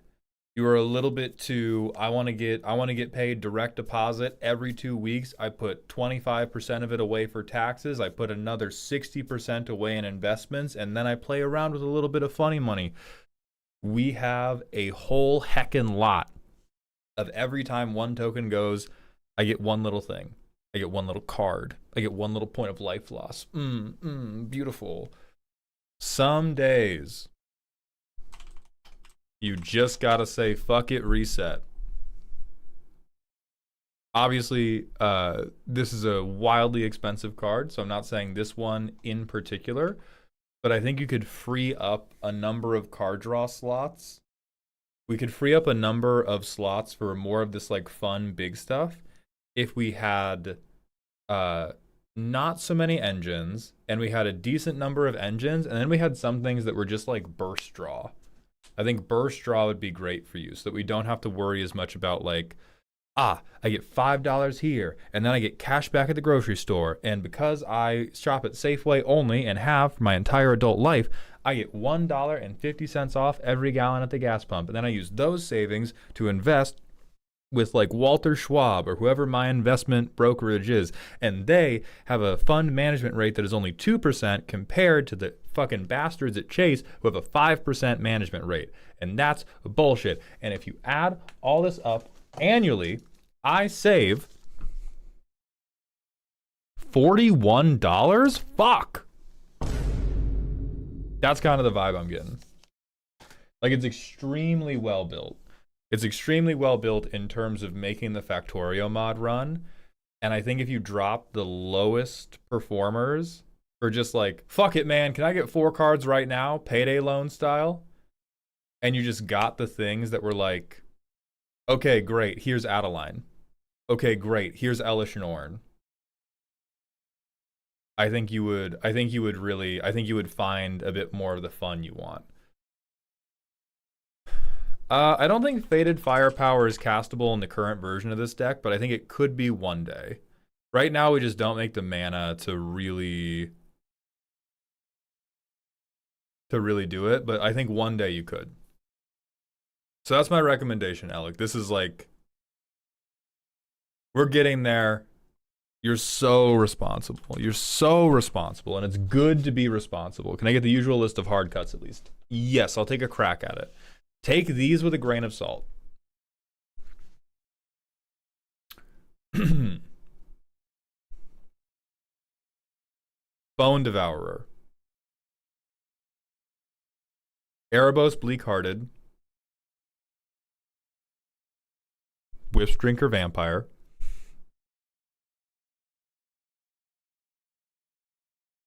These are all perfect.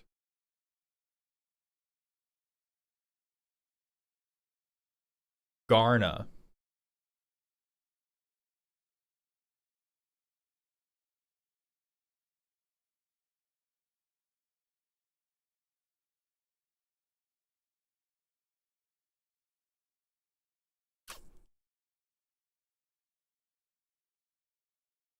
Deadly Dispute. You definitely could get rid of Stadium Headliner, but I do like him. I'm not going to recommend him for a hard cut right now. Mind Blade Render.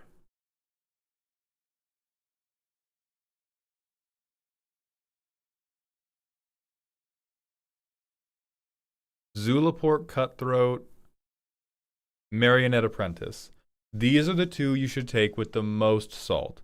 I am right now trying to get the deck to a spot where it is going to kill people through damage or ETB burn. If you make these edits and they are unsuccessful, you will likely have to pivot to drain. So keep in mind that I'm recommending these go out now, but if you try these and it's like, it's still not super satisfying to me, this is like on the first line of things that should come back in and should be focused on going forward. Good cards that are good.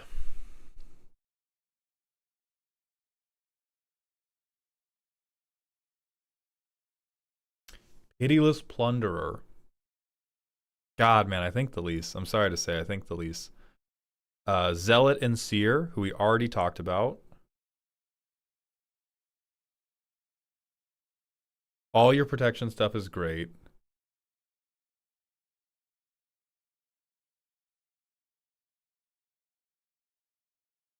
So I think I said Erebos.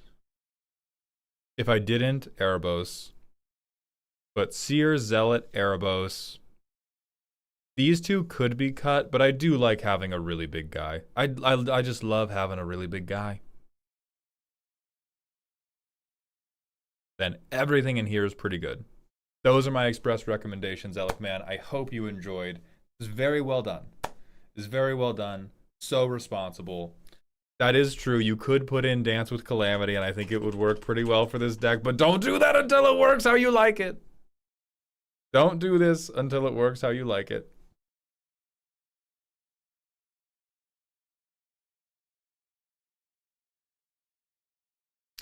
We're going to go to the manual ad break, and then it is time for Babadook.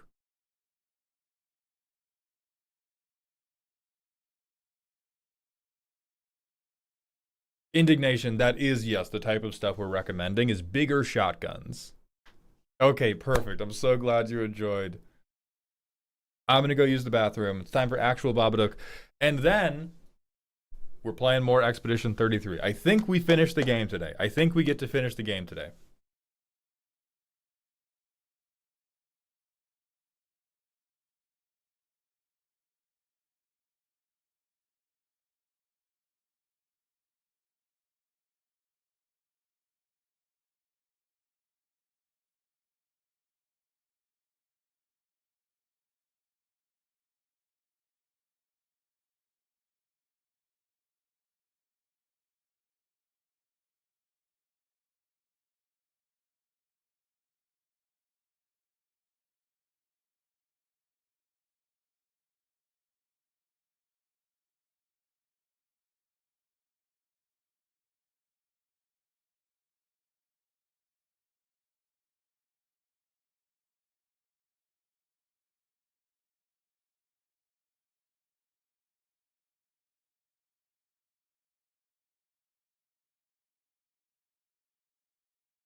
All right. Ooh, I forgot I had crystallized ginger in here.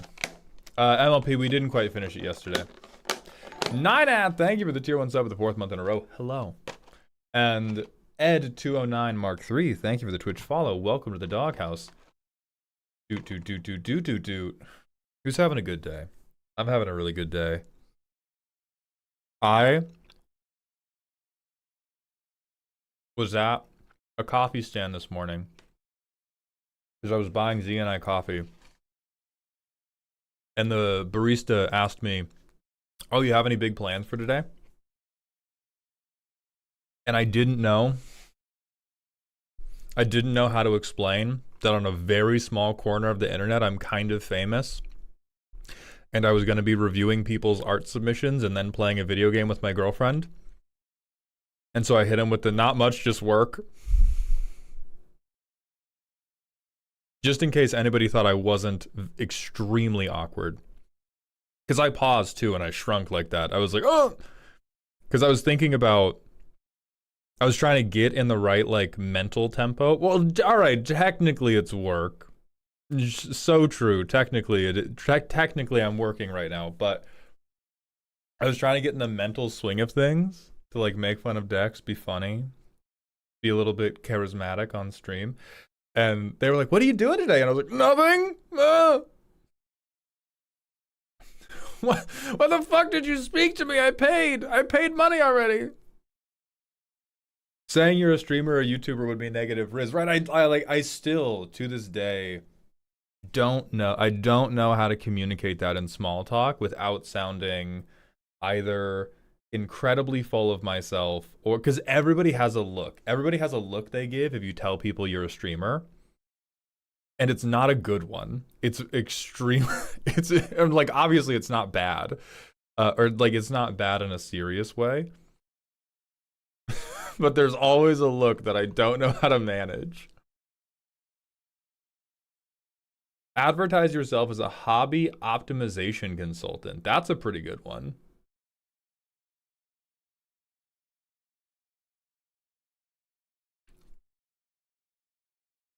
Oh, I work in entertainment. Ooh. That's so good. Now I'm fucking armed to the teeth. Thank you. The trick is to be so obnoxious that they ask if you're a streamer. That is true. I can just start yelling 6-7 when I order my coffee, and I can start calling them chat. Next time I go dirty, just for you, next time I go talk to these human people trying their best to work their jobs and earn their money and interact well with the customers, I'm gonna go, "Chat, can I get a latte?" And I'll see if they stop pestering me with all these ceaseless personal questions.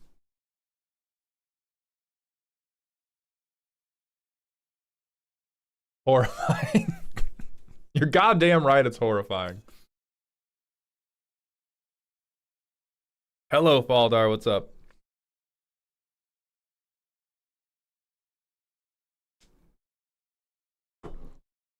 Yeah, I think I do. I work in entertainment.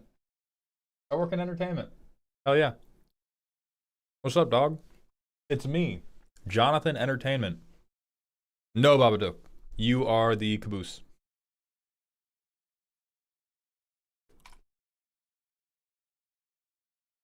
Okay. Babadook's deck. I wish to evoke the feeling of girth by drawing stacks of cardboard and hurling them onto the table. We are doing Expedition 33 after, yes. Feelings of girth.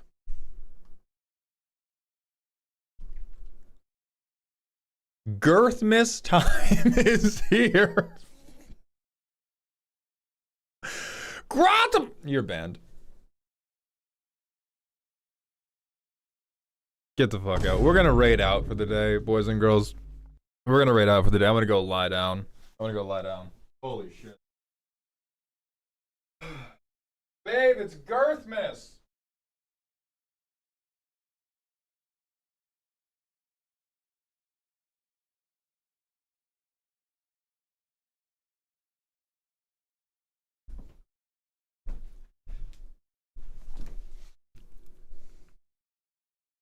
Alright.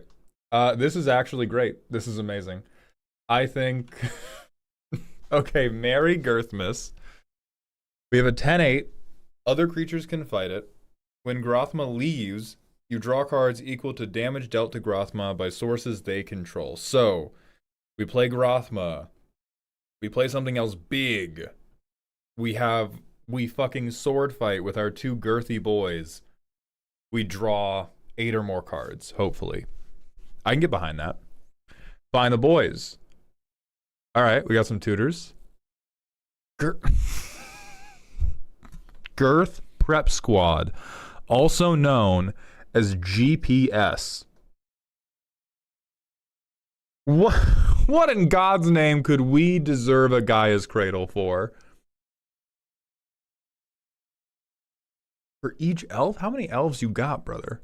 10 elves? You're smoking crack. You're smoking crack. This is, yeah, hey, we need ramp, reasonable. Traverse the Outlands, very good. Priest of Titania on 10 elves is crazy. Alright, Shaman of Forgotten Ways, I can rock with that. Draw cards equal to greatest power, hell yeah. I have no idea how this is Girth preparation. However, sure. How to avoid dying from a great excess of girth. In case of prolapse, play abundance, name non-land. Okay, Platinum Angel 2. It's girthing time. So we can make a 4/4, but it doesn't have haste. Oh. We can double up something's power. Goreclaw. I can't help but notice so far all of these die, like just get murdered to the girth. Pathbreaker, okay. Okay, so Pathbreaker can bounce and we'll kill it. Willed Greatworm. I don't know how our 7/7 is surviving combat with the 10/8. Railway Brawler's sick as fuck. Okay, Indestructible, put counters on it, sure. Yeah. Return of the Wild Speaker, yeah. Tyvar the Pummeler. Okay, we can make him indestructible. Thickest in the thicket. Alright, that's hot. That's girthy. Girthest in the girthit. This non-bow's the card draw plan, but I do think is quite good because we just make Grothama amazingly big. So we have Grothama gets so girthy, the fact that he won't die doesn't matter. I think same goes for these two. Protect his thickness. Not very much, but we don't need that much protection for Girthmas. Quickness for his thickness. Tag game is 10 out of 10. Wag the Doug, thank you for the 40 streams in a row. I appreciate you coming to the dog park. Slay his thickness temporarily. Alright, so we flicker, greater good. Select a creature in play. It's considered out of play as long as Coffin remains tapped. And then if Coffin is untapped or removed, creature returns to play tapped. $100. Little known fact, reserve list has girth specific heat. Put this in all your Grothma decks. Team your Sabretooth. Okay. Small beans to ingirth. Spread the girth. The girth zone. Thickest boys with extra synergy. That's funny. That's actually comedy. Any thoughts on how I could have a mill win con in this? Not possible. I'm sorry to say. The only mill win con possible for this deck would be like on a content creator game where another person was willing to play wrong on purpose. I think. Let me, hold on. Now I'm trying to help. I'm trying to figure it out. Yeah, I don't think you can get... What if my opponent is a thick boy and I make it fight with Uvenwald Tracker? Right, but to get there, what do we have to do? They have to have a really big creature, and if we're in mono green, that means we have to be doing like +1/+1 counter group hug. And I think if we start doing that, the game gets away from us really, really quickly. And there's not very many cards to begin with.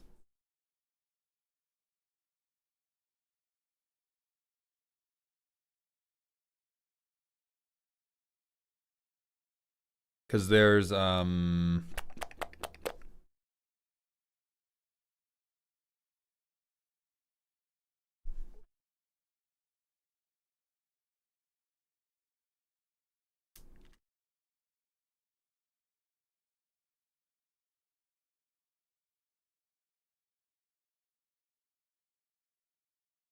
where the fuck was this at?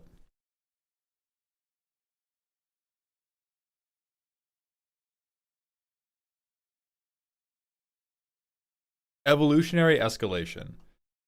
This is where you would want to be at. You could put this one card in the deck. I think lure effects would be really bad. Because with lure effects, what's going to happen? One, forcing your girth upon the rest of the table is going to be at minimum troubling.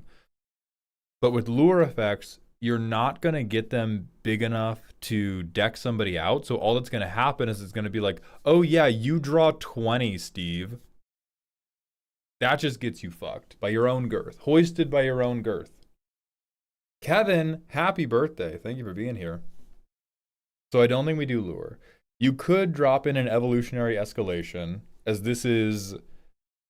I think you can navigate this one well enough that it doesn't fuck you over. But this would be the closest you could get to like a mill win con, as you make somebody else's thing impossibly big.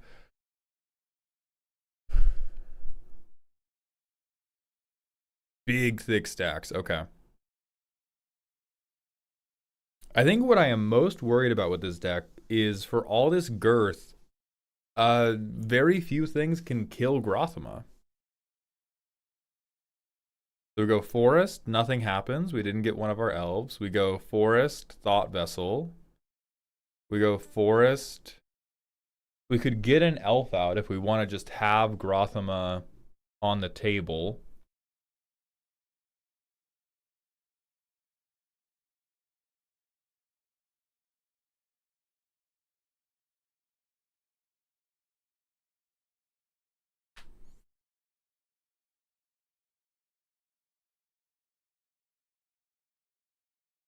So I think the way this has to work, Babadook. Yeah, I'm not sure how to make this play pattern work at all. The deck came to me in a fever dream of tags related to girth. Beautiful. Okay. I'm gonna get an elf so that this deck can actually like play Magic for the rest of this game. We can play Grothama. I'm going to hope that nobody chooses to kill Grothama on their turn. We go to combat.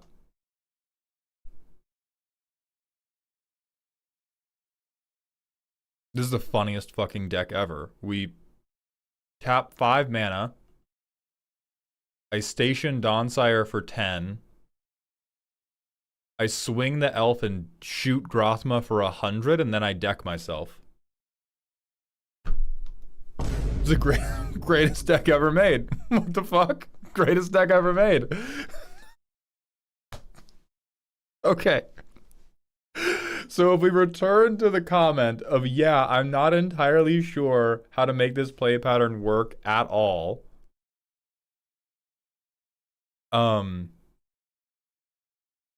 Let's identify your priorities. Let's go to MS Paint for this. Or let's do the turn boxes. There are stages of the game for you.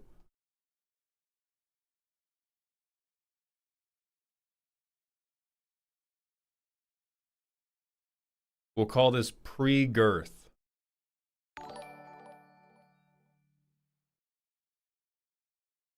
Pre-girth, we must ramp. That's really the only thing in our mind, is we have to get 5 mana to get girthy. Dark, thank you for the 17th month in a row. Welcome back to the dog home. Here to continue my streak in the dog pack, I got exposed to several improper usages of the term gooning and did my best to shill for the committee. I appreciate that very much. Yeah, Babadook, I do think it's very funny to have the stuff that prevents you from dying. So we have pre-girth, I must ramp. We have girth, which is ironically the least wide section. And then what do we do after girth? Post girth. I think what is fucking up your play pattern right now is you have too many things that cannot win a fight with Grothama on their own. I think that your deck should actually be most centered around things like Return of the Wild Speaker. So if we go down to the fat stacks of cardboard, Garruk, Primal Hunter, Last March of the Ents, obviously being the best one, or Rish cards that let you free cast. I think your goal needs to be I girth at maximum speed. So I girth turn 3. Cheat death effects, because we probably don't need them as much. I'll explain. Don't worry. I just received refunded donation. Not sure why that happened. If you are, this morning I refunded 2 people. They sent in Ko-Fi donations with deck lists attached. I interpreted that as they were attempting to purchase a deck roast via donation. I appreciate your support. That is not how the deck roast thing works. So whenever I receive those, I immediately bounce them back because I don't want people to be out money if they are expecting a deck roast. Is this how you break up the historical periods of a Chinese imperial dynasty? Yes. Emperor gets too fat, kill him. Wish we could do the same here. So post-girth, it is draw, it is ramp, or finally, it is vomit. And I think we have draw down. I do not think we have ramp. I do not think we have vomit. But we have traversed the outlands. That may be the only option for us. So what this means for you in terms of cuts.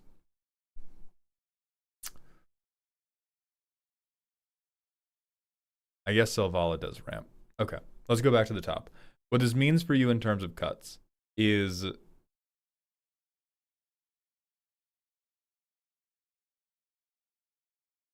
I don't think you need Great Henge. This is like a long-term value engine for taking a lot of game actions. I'm also not convinced you need Legend of Kyoshi. Yeah, this is a lot of work to get one more Selvala.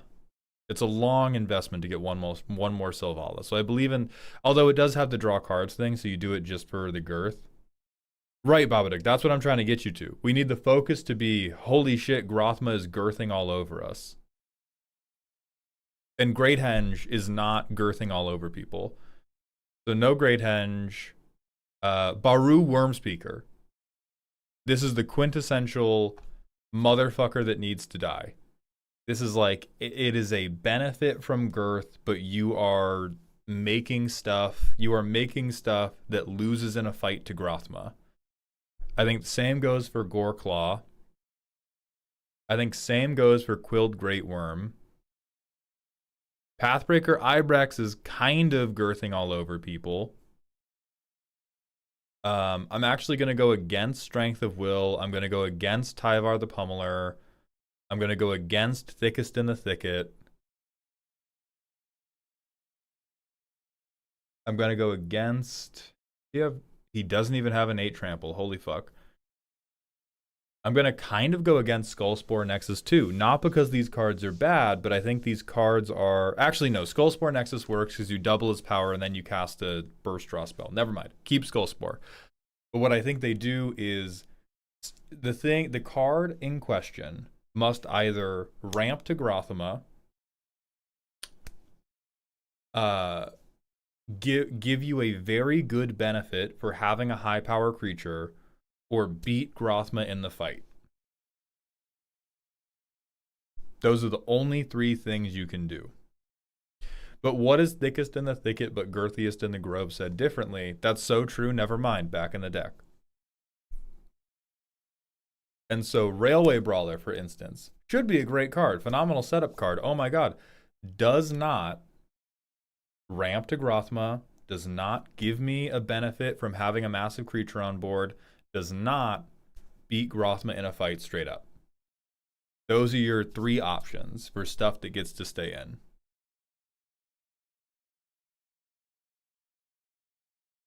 Does Sunstar stay in?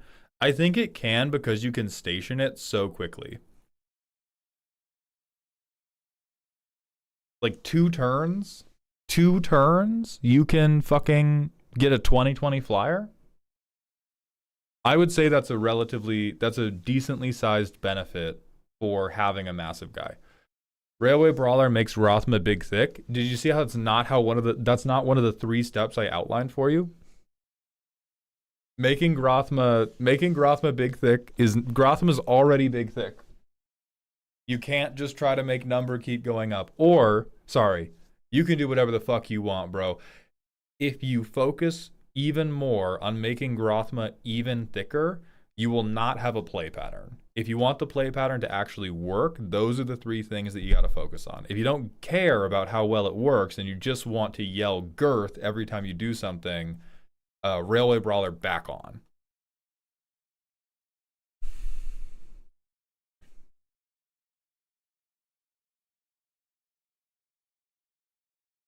Mossbridge Troll is pretty funny, but I'm not convinced it's good enough. Galt is okay, but like what I would want out of this is this Galta. Like here is your dream scenario. I play Grothma turn 3. On turn 4, I draw cards equal to his power. On turn 5, I play Galta Stampede Tyrant, and I put 6 other very big creatures into play. I think that is the truest execution of I want to evoke the feeling of girth by drawing cards and flapping them on the table. Like, that is peak for you. We have to find a way, draw as many cards as we can, get as many cards as we can into play. So, hand in hand with Galta for post-girth era. This is a post-girth card.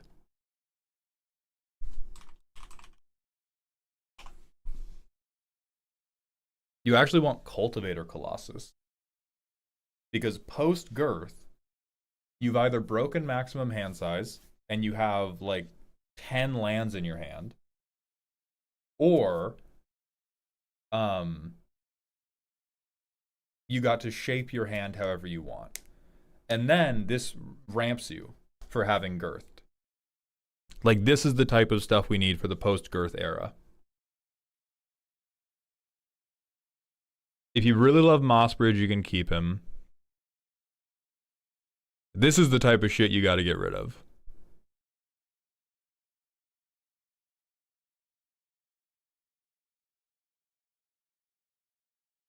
I don't like Psychosis Crawler. It's a good card. I don't think it evokes feeling of girth. Why but he big? If you Babadook, you gotta lock the fuck in right now. I have told you. What are your 3 options? I draw for girth, I ramp for girth, I vomit.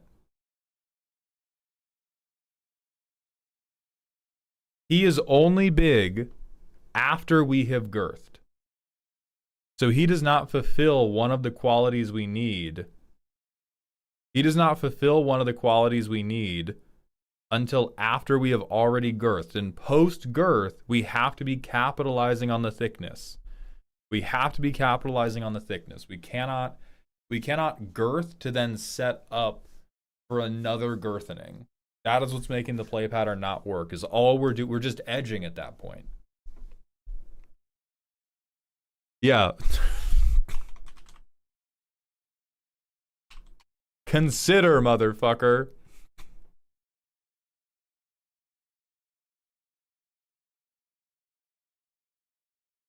So all this stuff looks pretty good.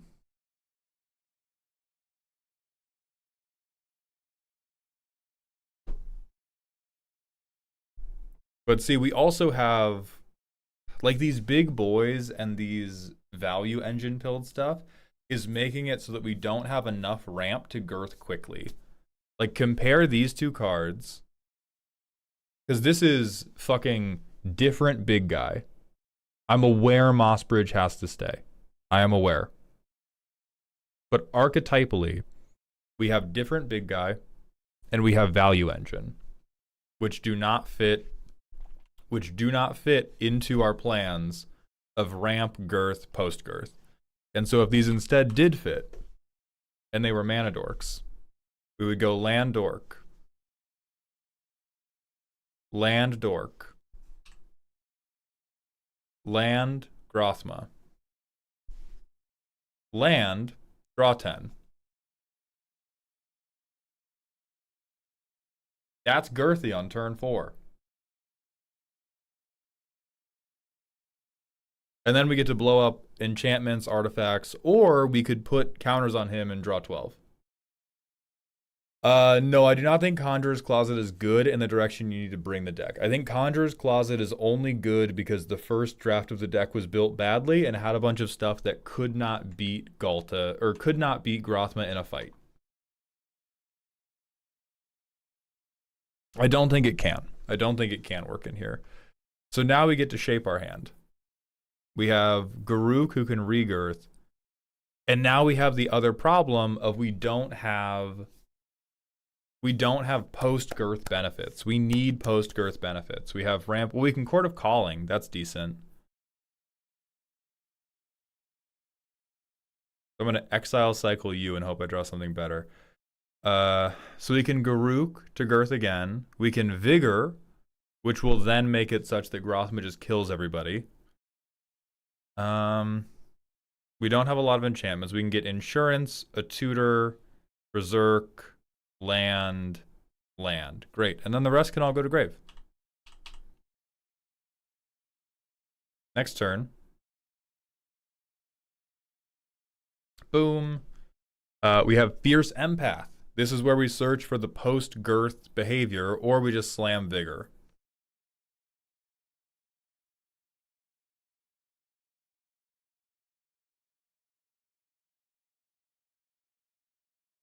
We probably Fierce Empath, and Allosaurus Shepherd is now Vomit Galta that I talked about previously.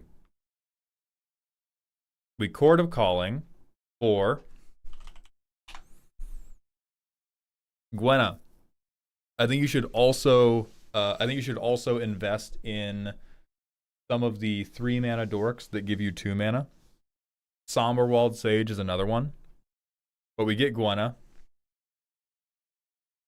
Now we have a third beautiful dork.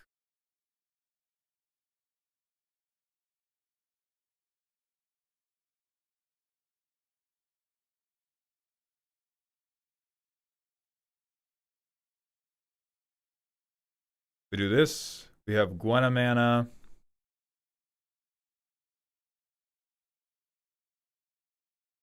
One, two, three, four, five. We play Garruk. We draw 10 cards. We play the Galta we got, we can't afford Galta. Fuck me, man.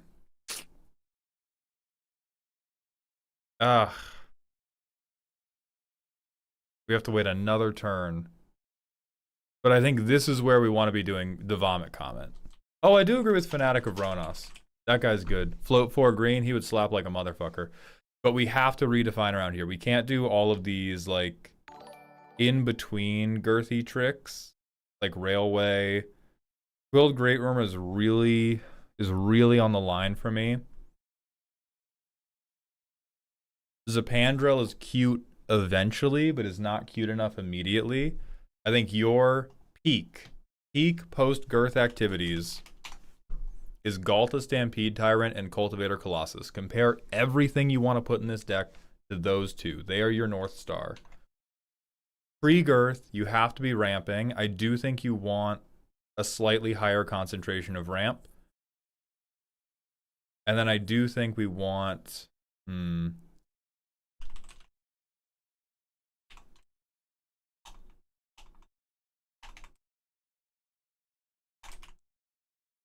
Let me see if I can find you any other good hits for Power Matters for ramp, mainly to get a bunch of mana on the field. I think we have Entis Restoration. If we don't, it might be worth playing.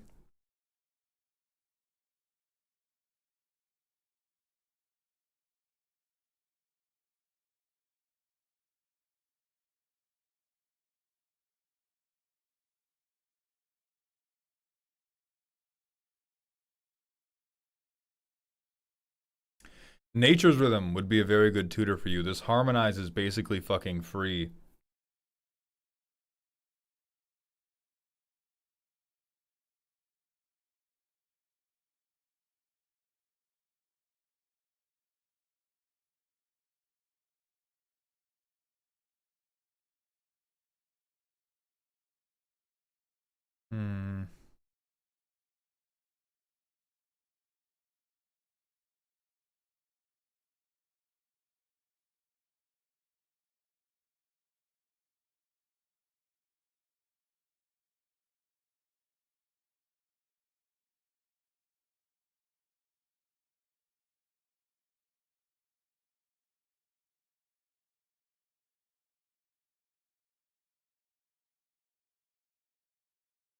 Fight rigging is kind of funny. This might be a usable setup card.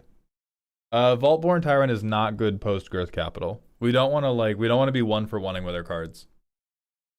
When you play this, beginning of combat, you immediately free cast the thing. That lets you dig 5, free cast a spell. I like fight rigging, actually. That's funny.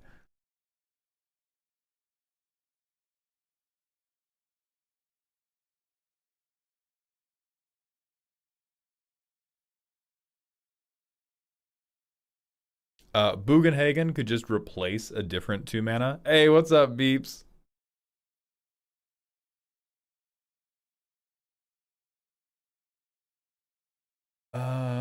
What else do we need?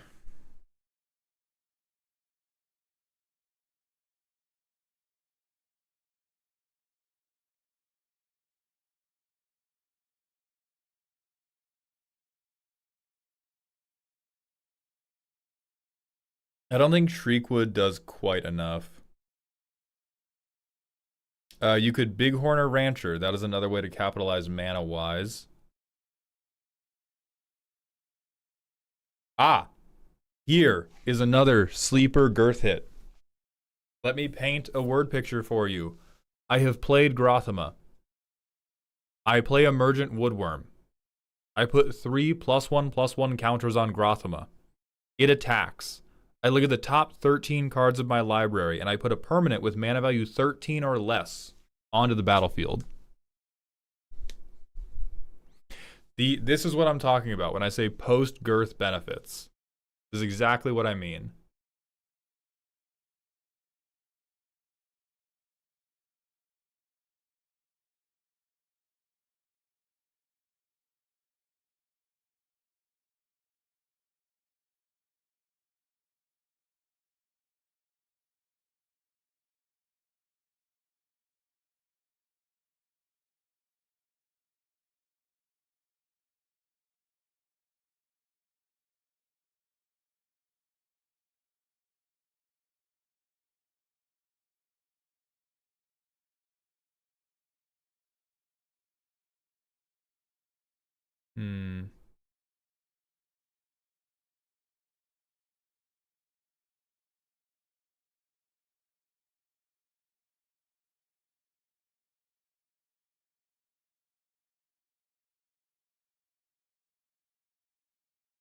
Noop, we're gonna finish it today.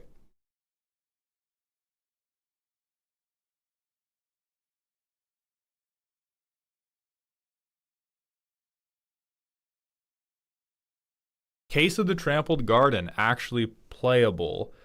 This one, I'm not going to recommend heavily because it distracts from the theme of the deck, but it gives trample. If you want more ways to make the play pattern work, this is a good way to make Grothma a lethal threat because it will just be solved the turn you play it, and then you get to put counters on Grothma, and he gets to trample all over everybody, and you get to hit people with your girth.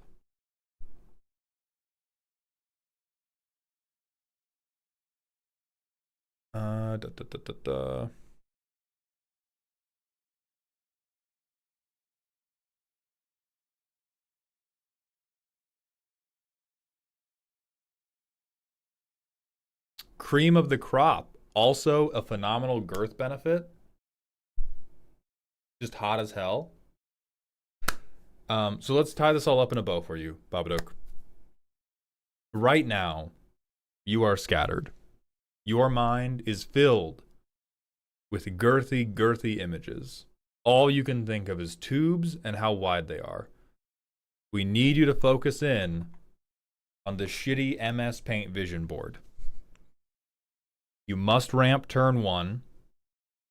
You must ramp turn 2. We lay our girth on the table turn 3.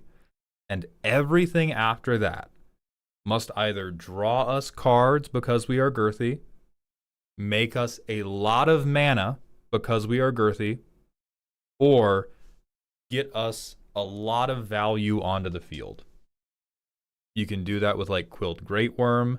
You can do that with Galta. You can do that with Cultivator Colossus, or Last March of the Ents. But those are the big picture things we have to do. And if it's just a big creature, that big creature must beat Grothma in the 1v1. We cannot be playing guys that do not beat Grothma in the 1v1.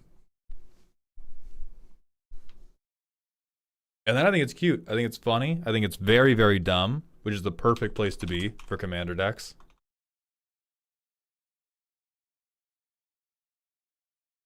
Does beat include survival?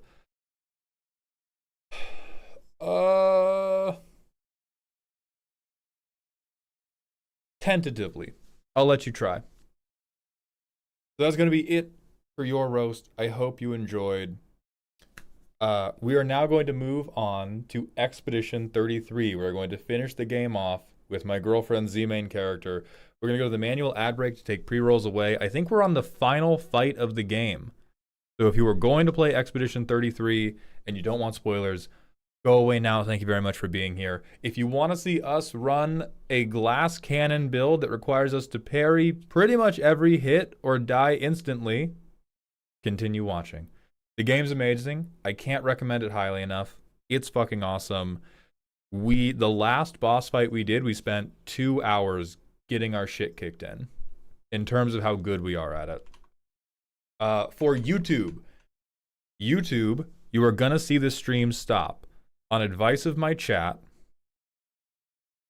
MacFried, if you bought the review already, yes. On advice of my chat, I am closing the YouTube stream, retitling it, and opening it up again so that the Deck Roast VOD and the Expedition 33 VOD are separate from each other. So the YouTube stream is going to come back up in a moment, but it will go down. All right, Twitch manual ad break. It's going to be long. I'm so sorry. It's to keep pre-roll demons away for as long as possible. And then we'll have no auto ads and we can just focus on sexy, sexy legs, cunty Frenchmen, and getting the shit kicked out of us. Yeah, Shadow, if you don't want Expedition 33 spoilers, leave now. It is a great game. It is a phenomenal game to watch, to experience, spoiler-free. Cannot recommend it enough.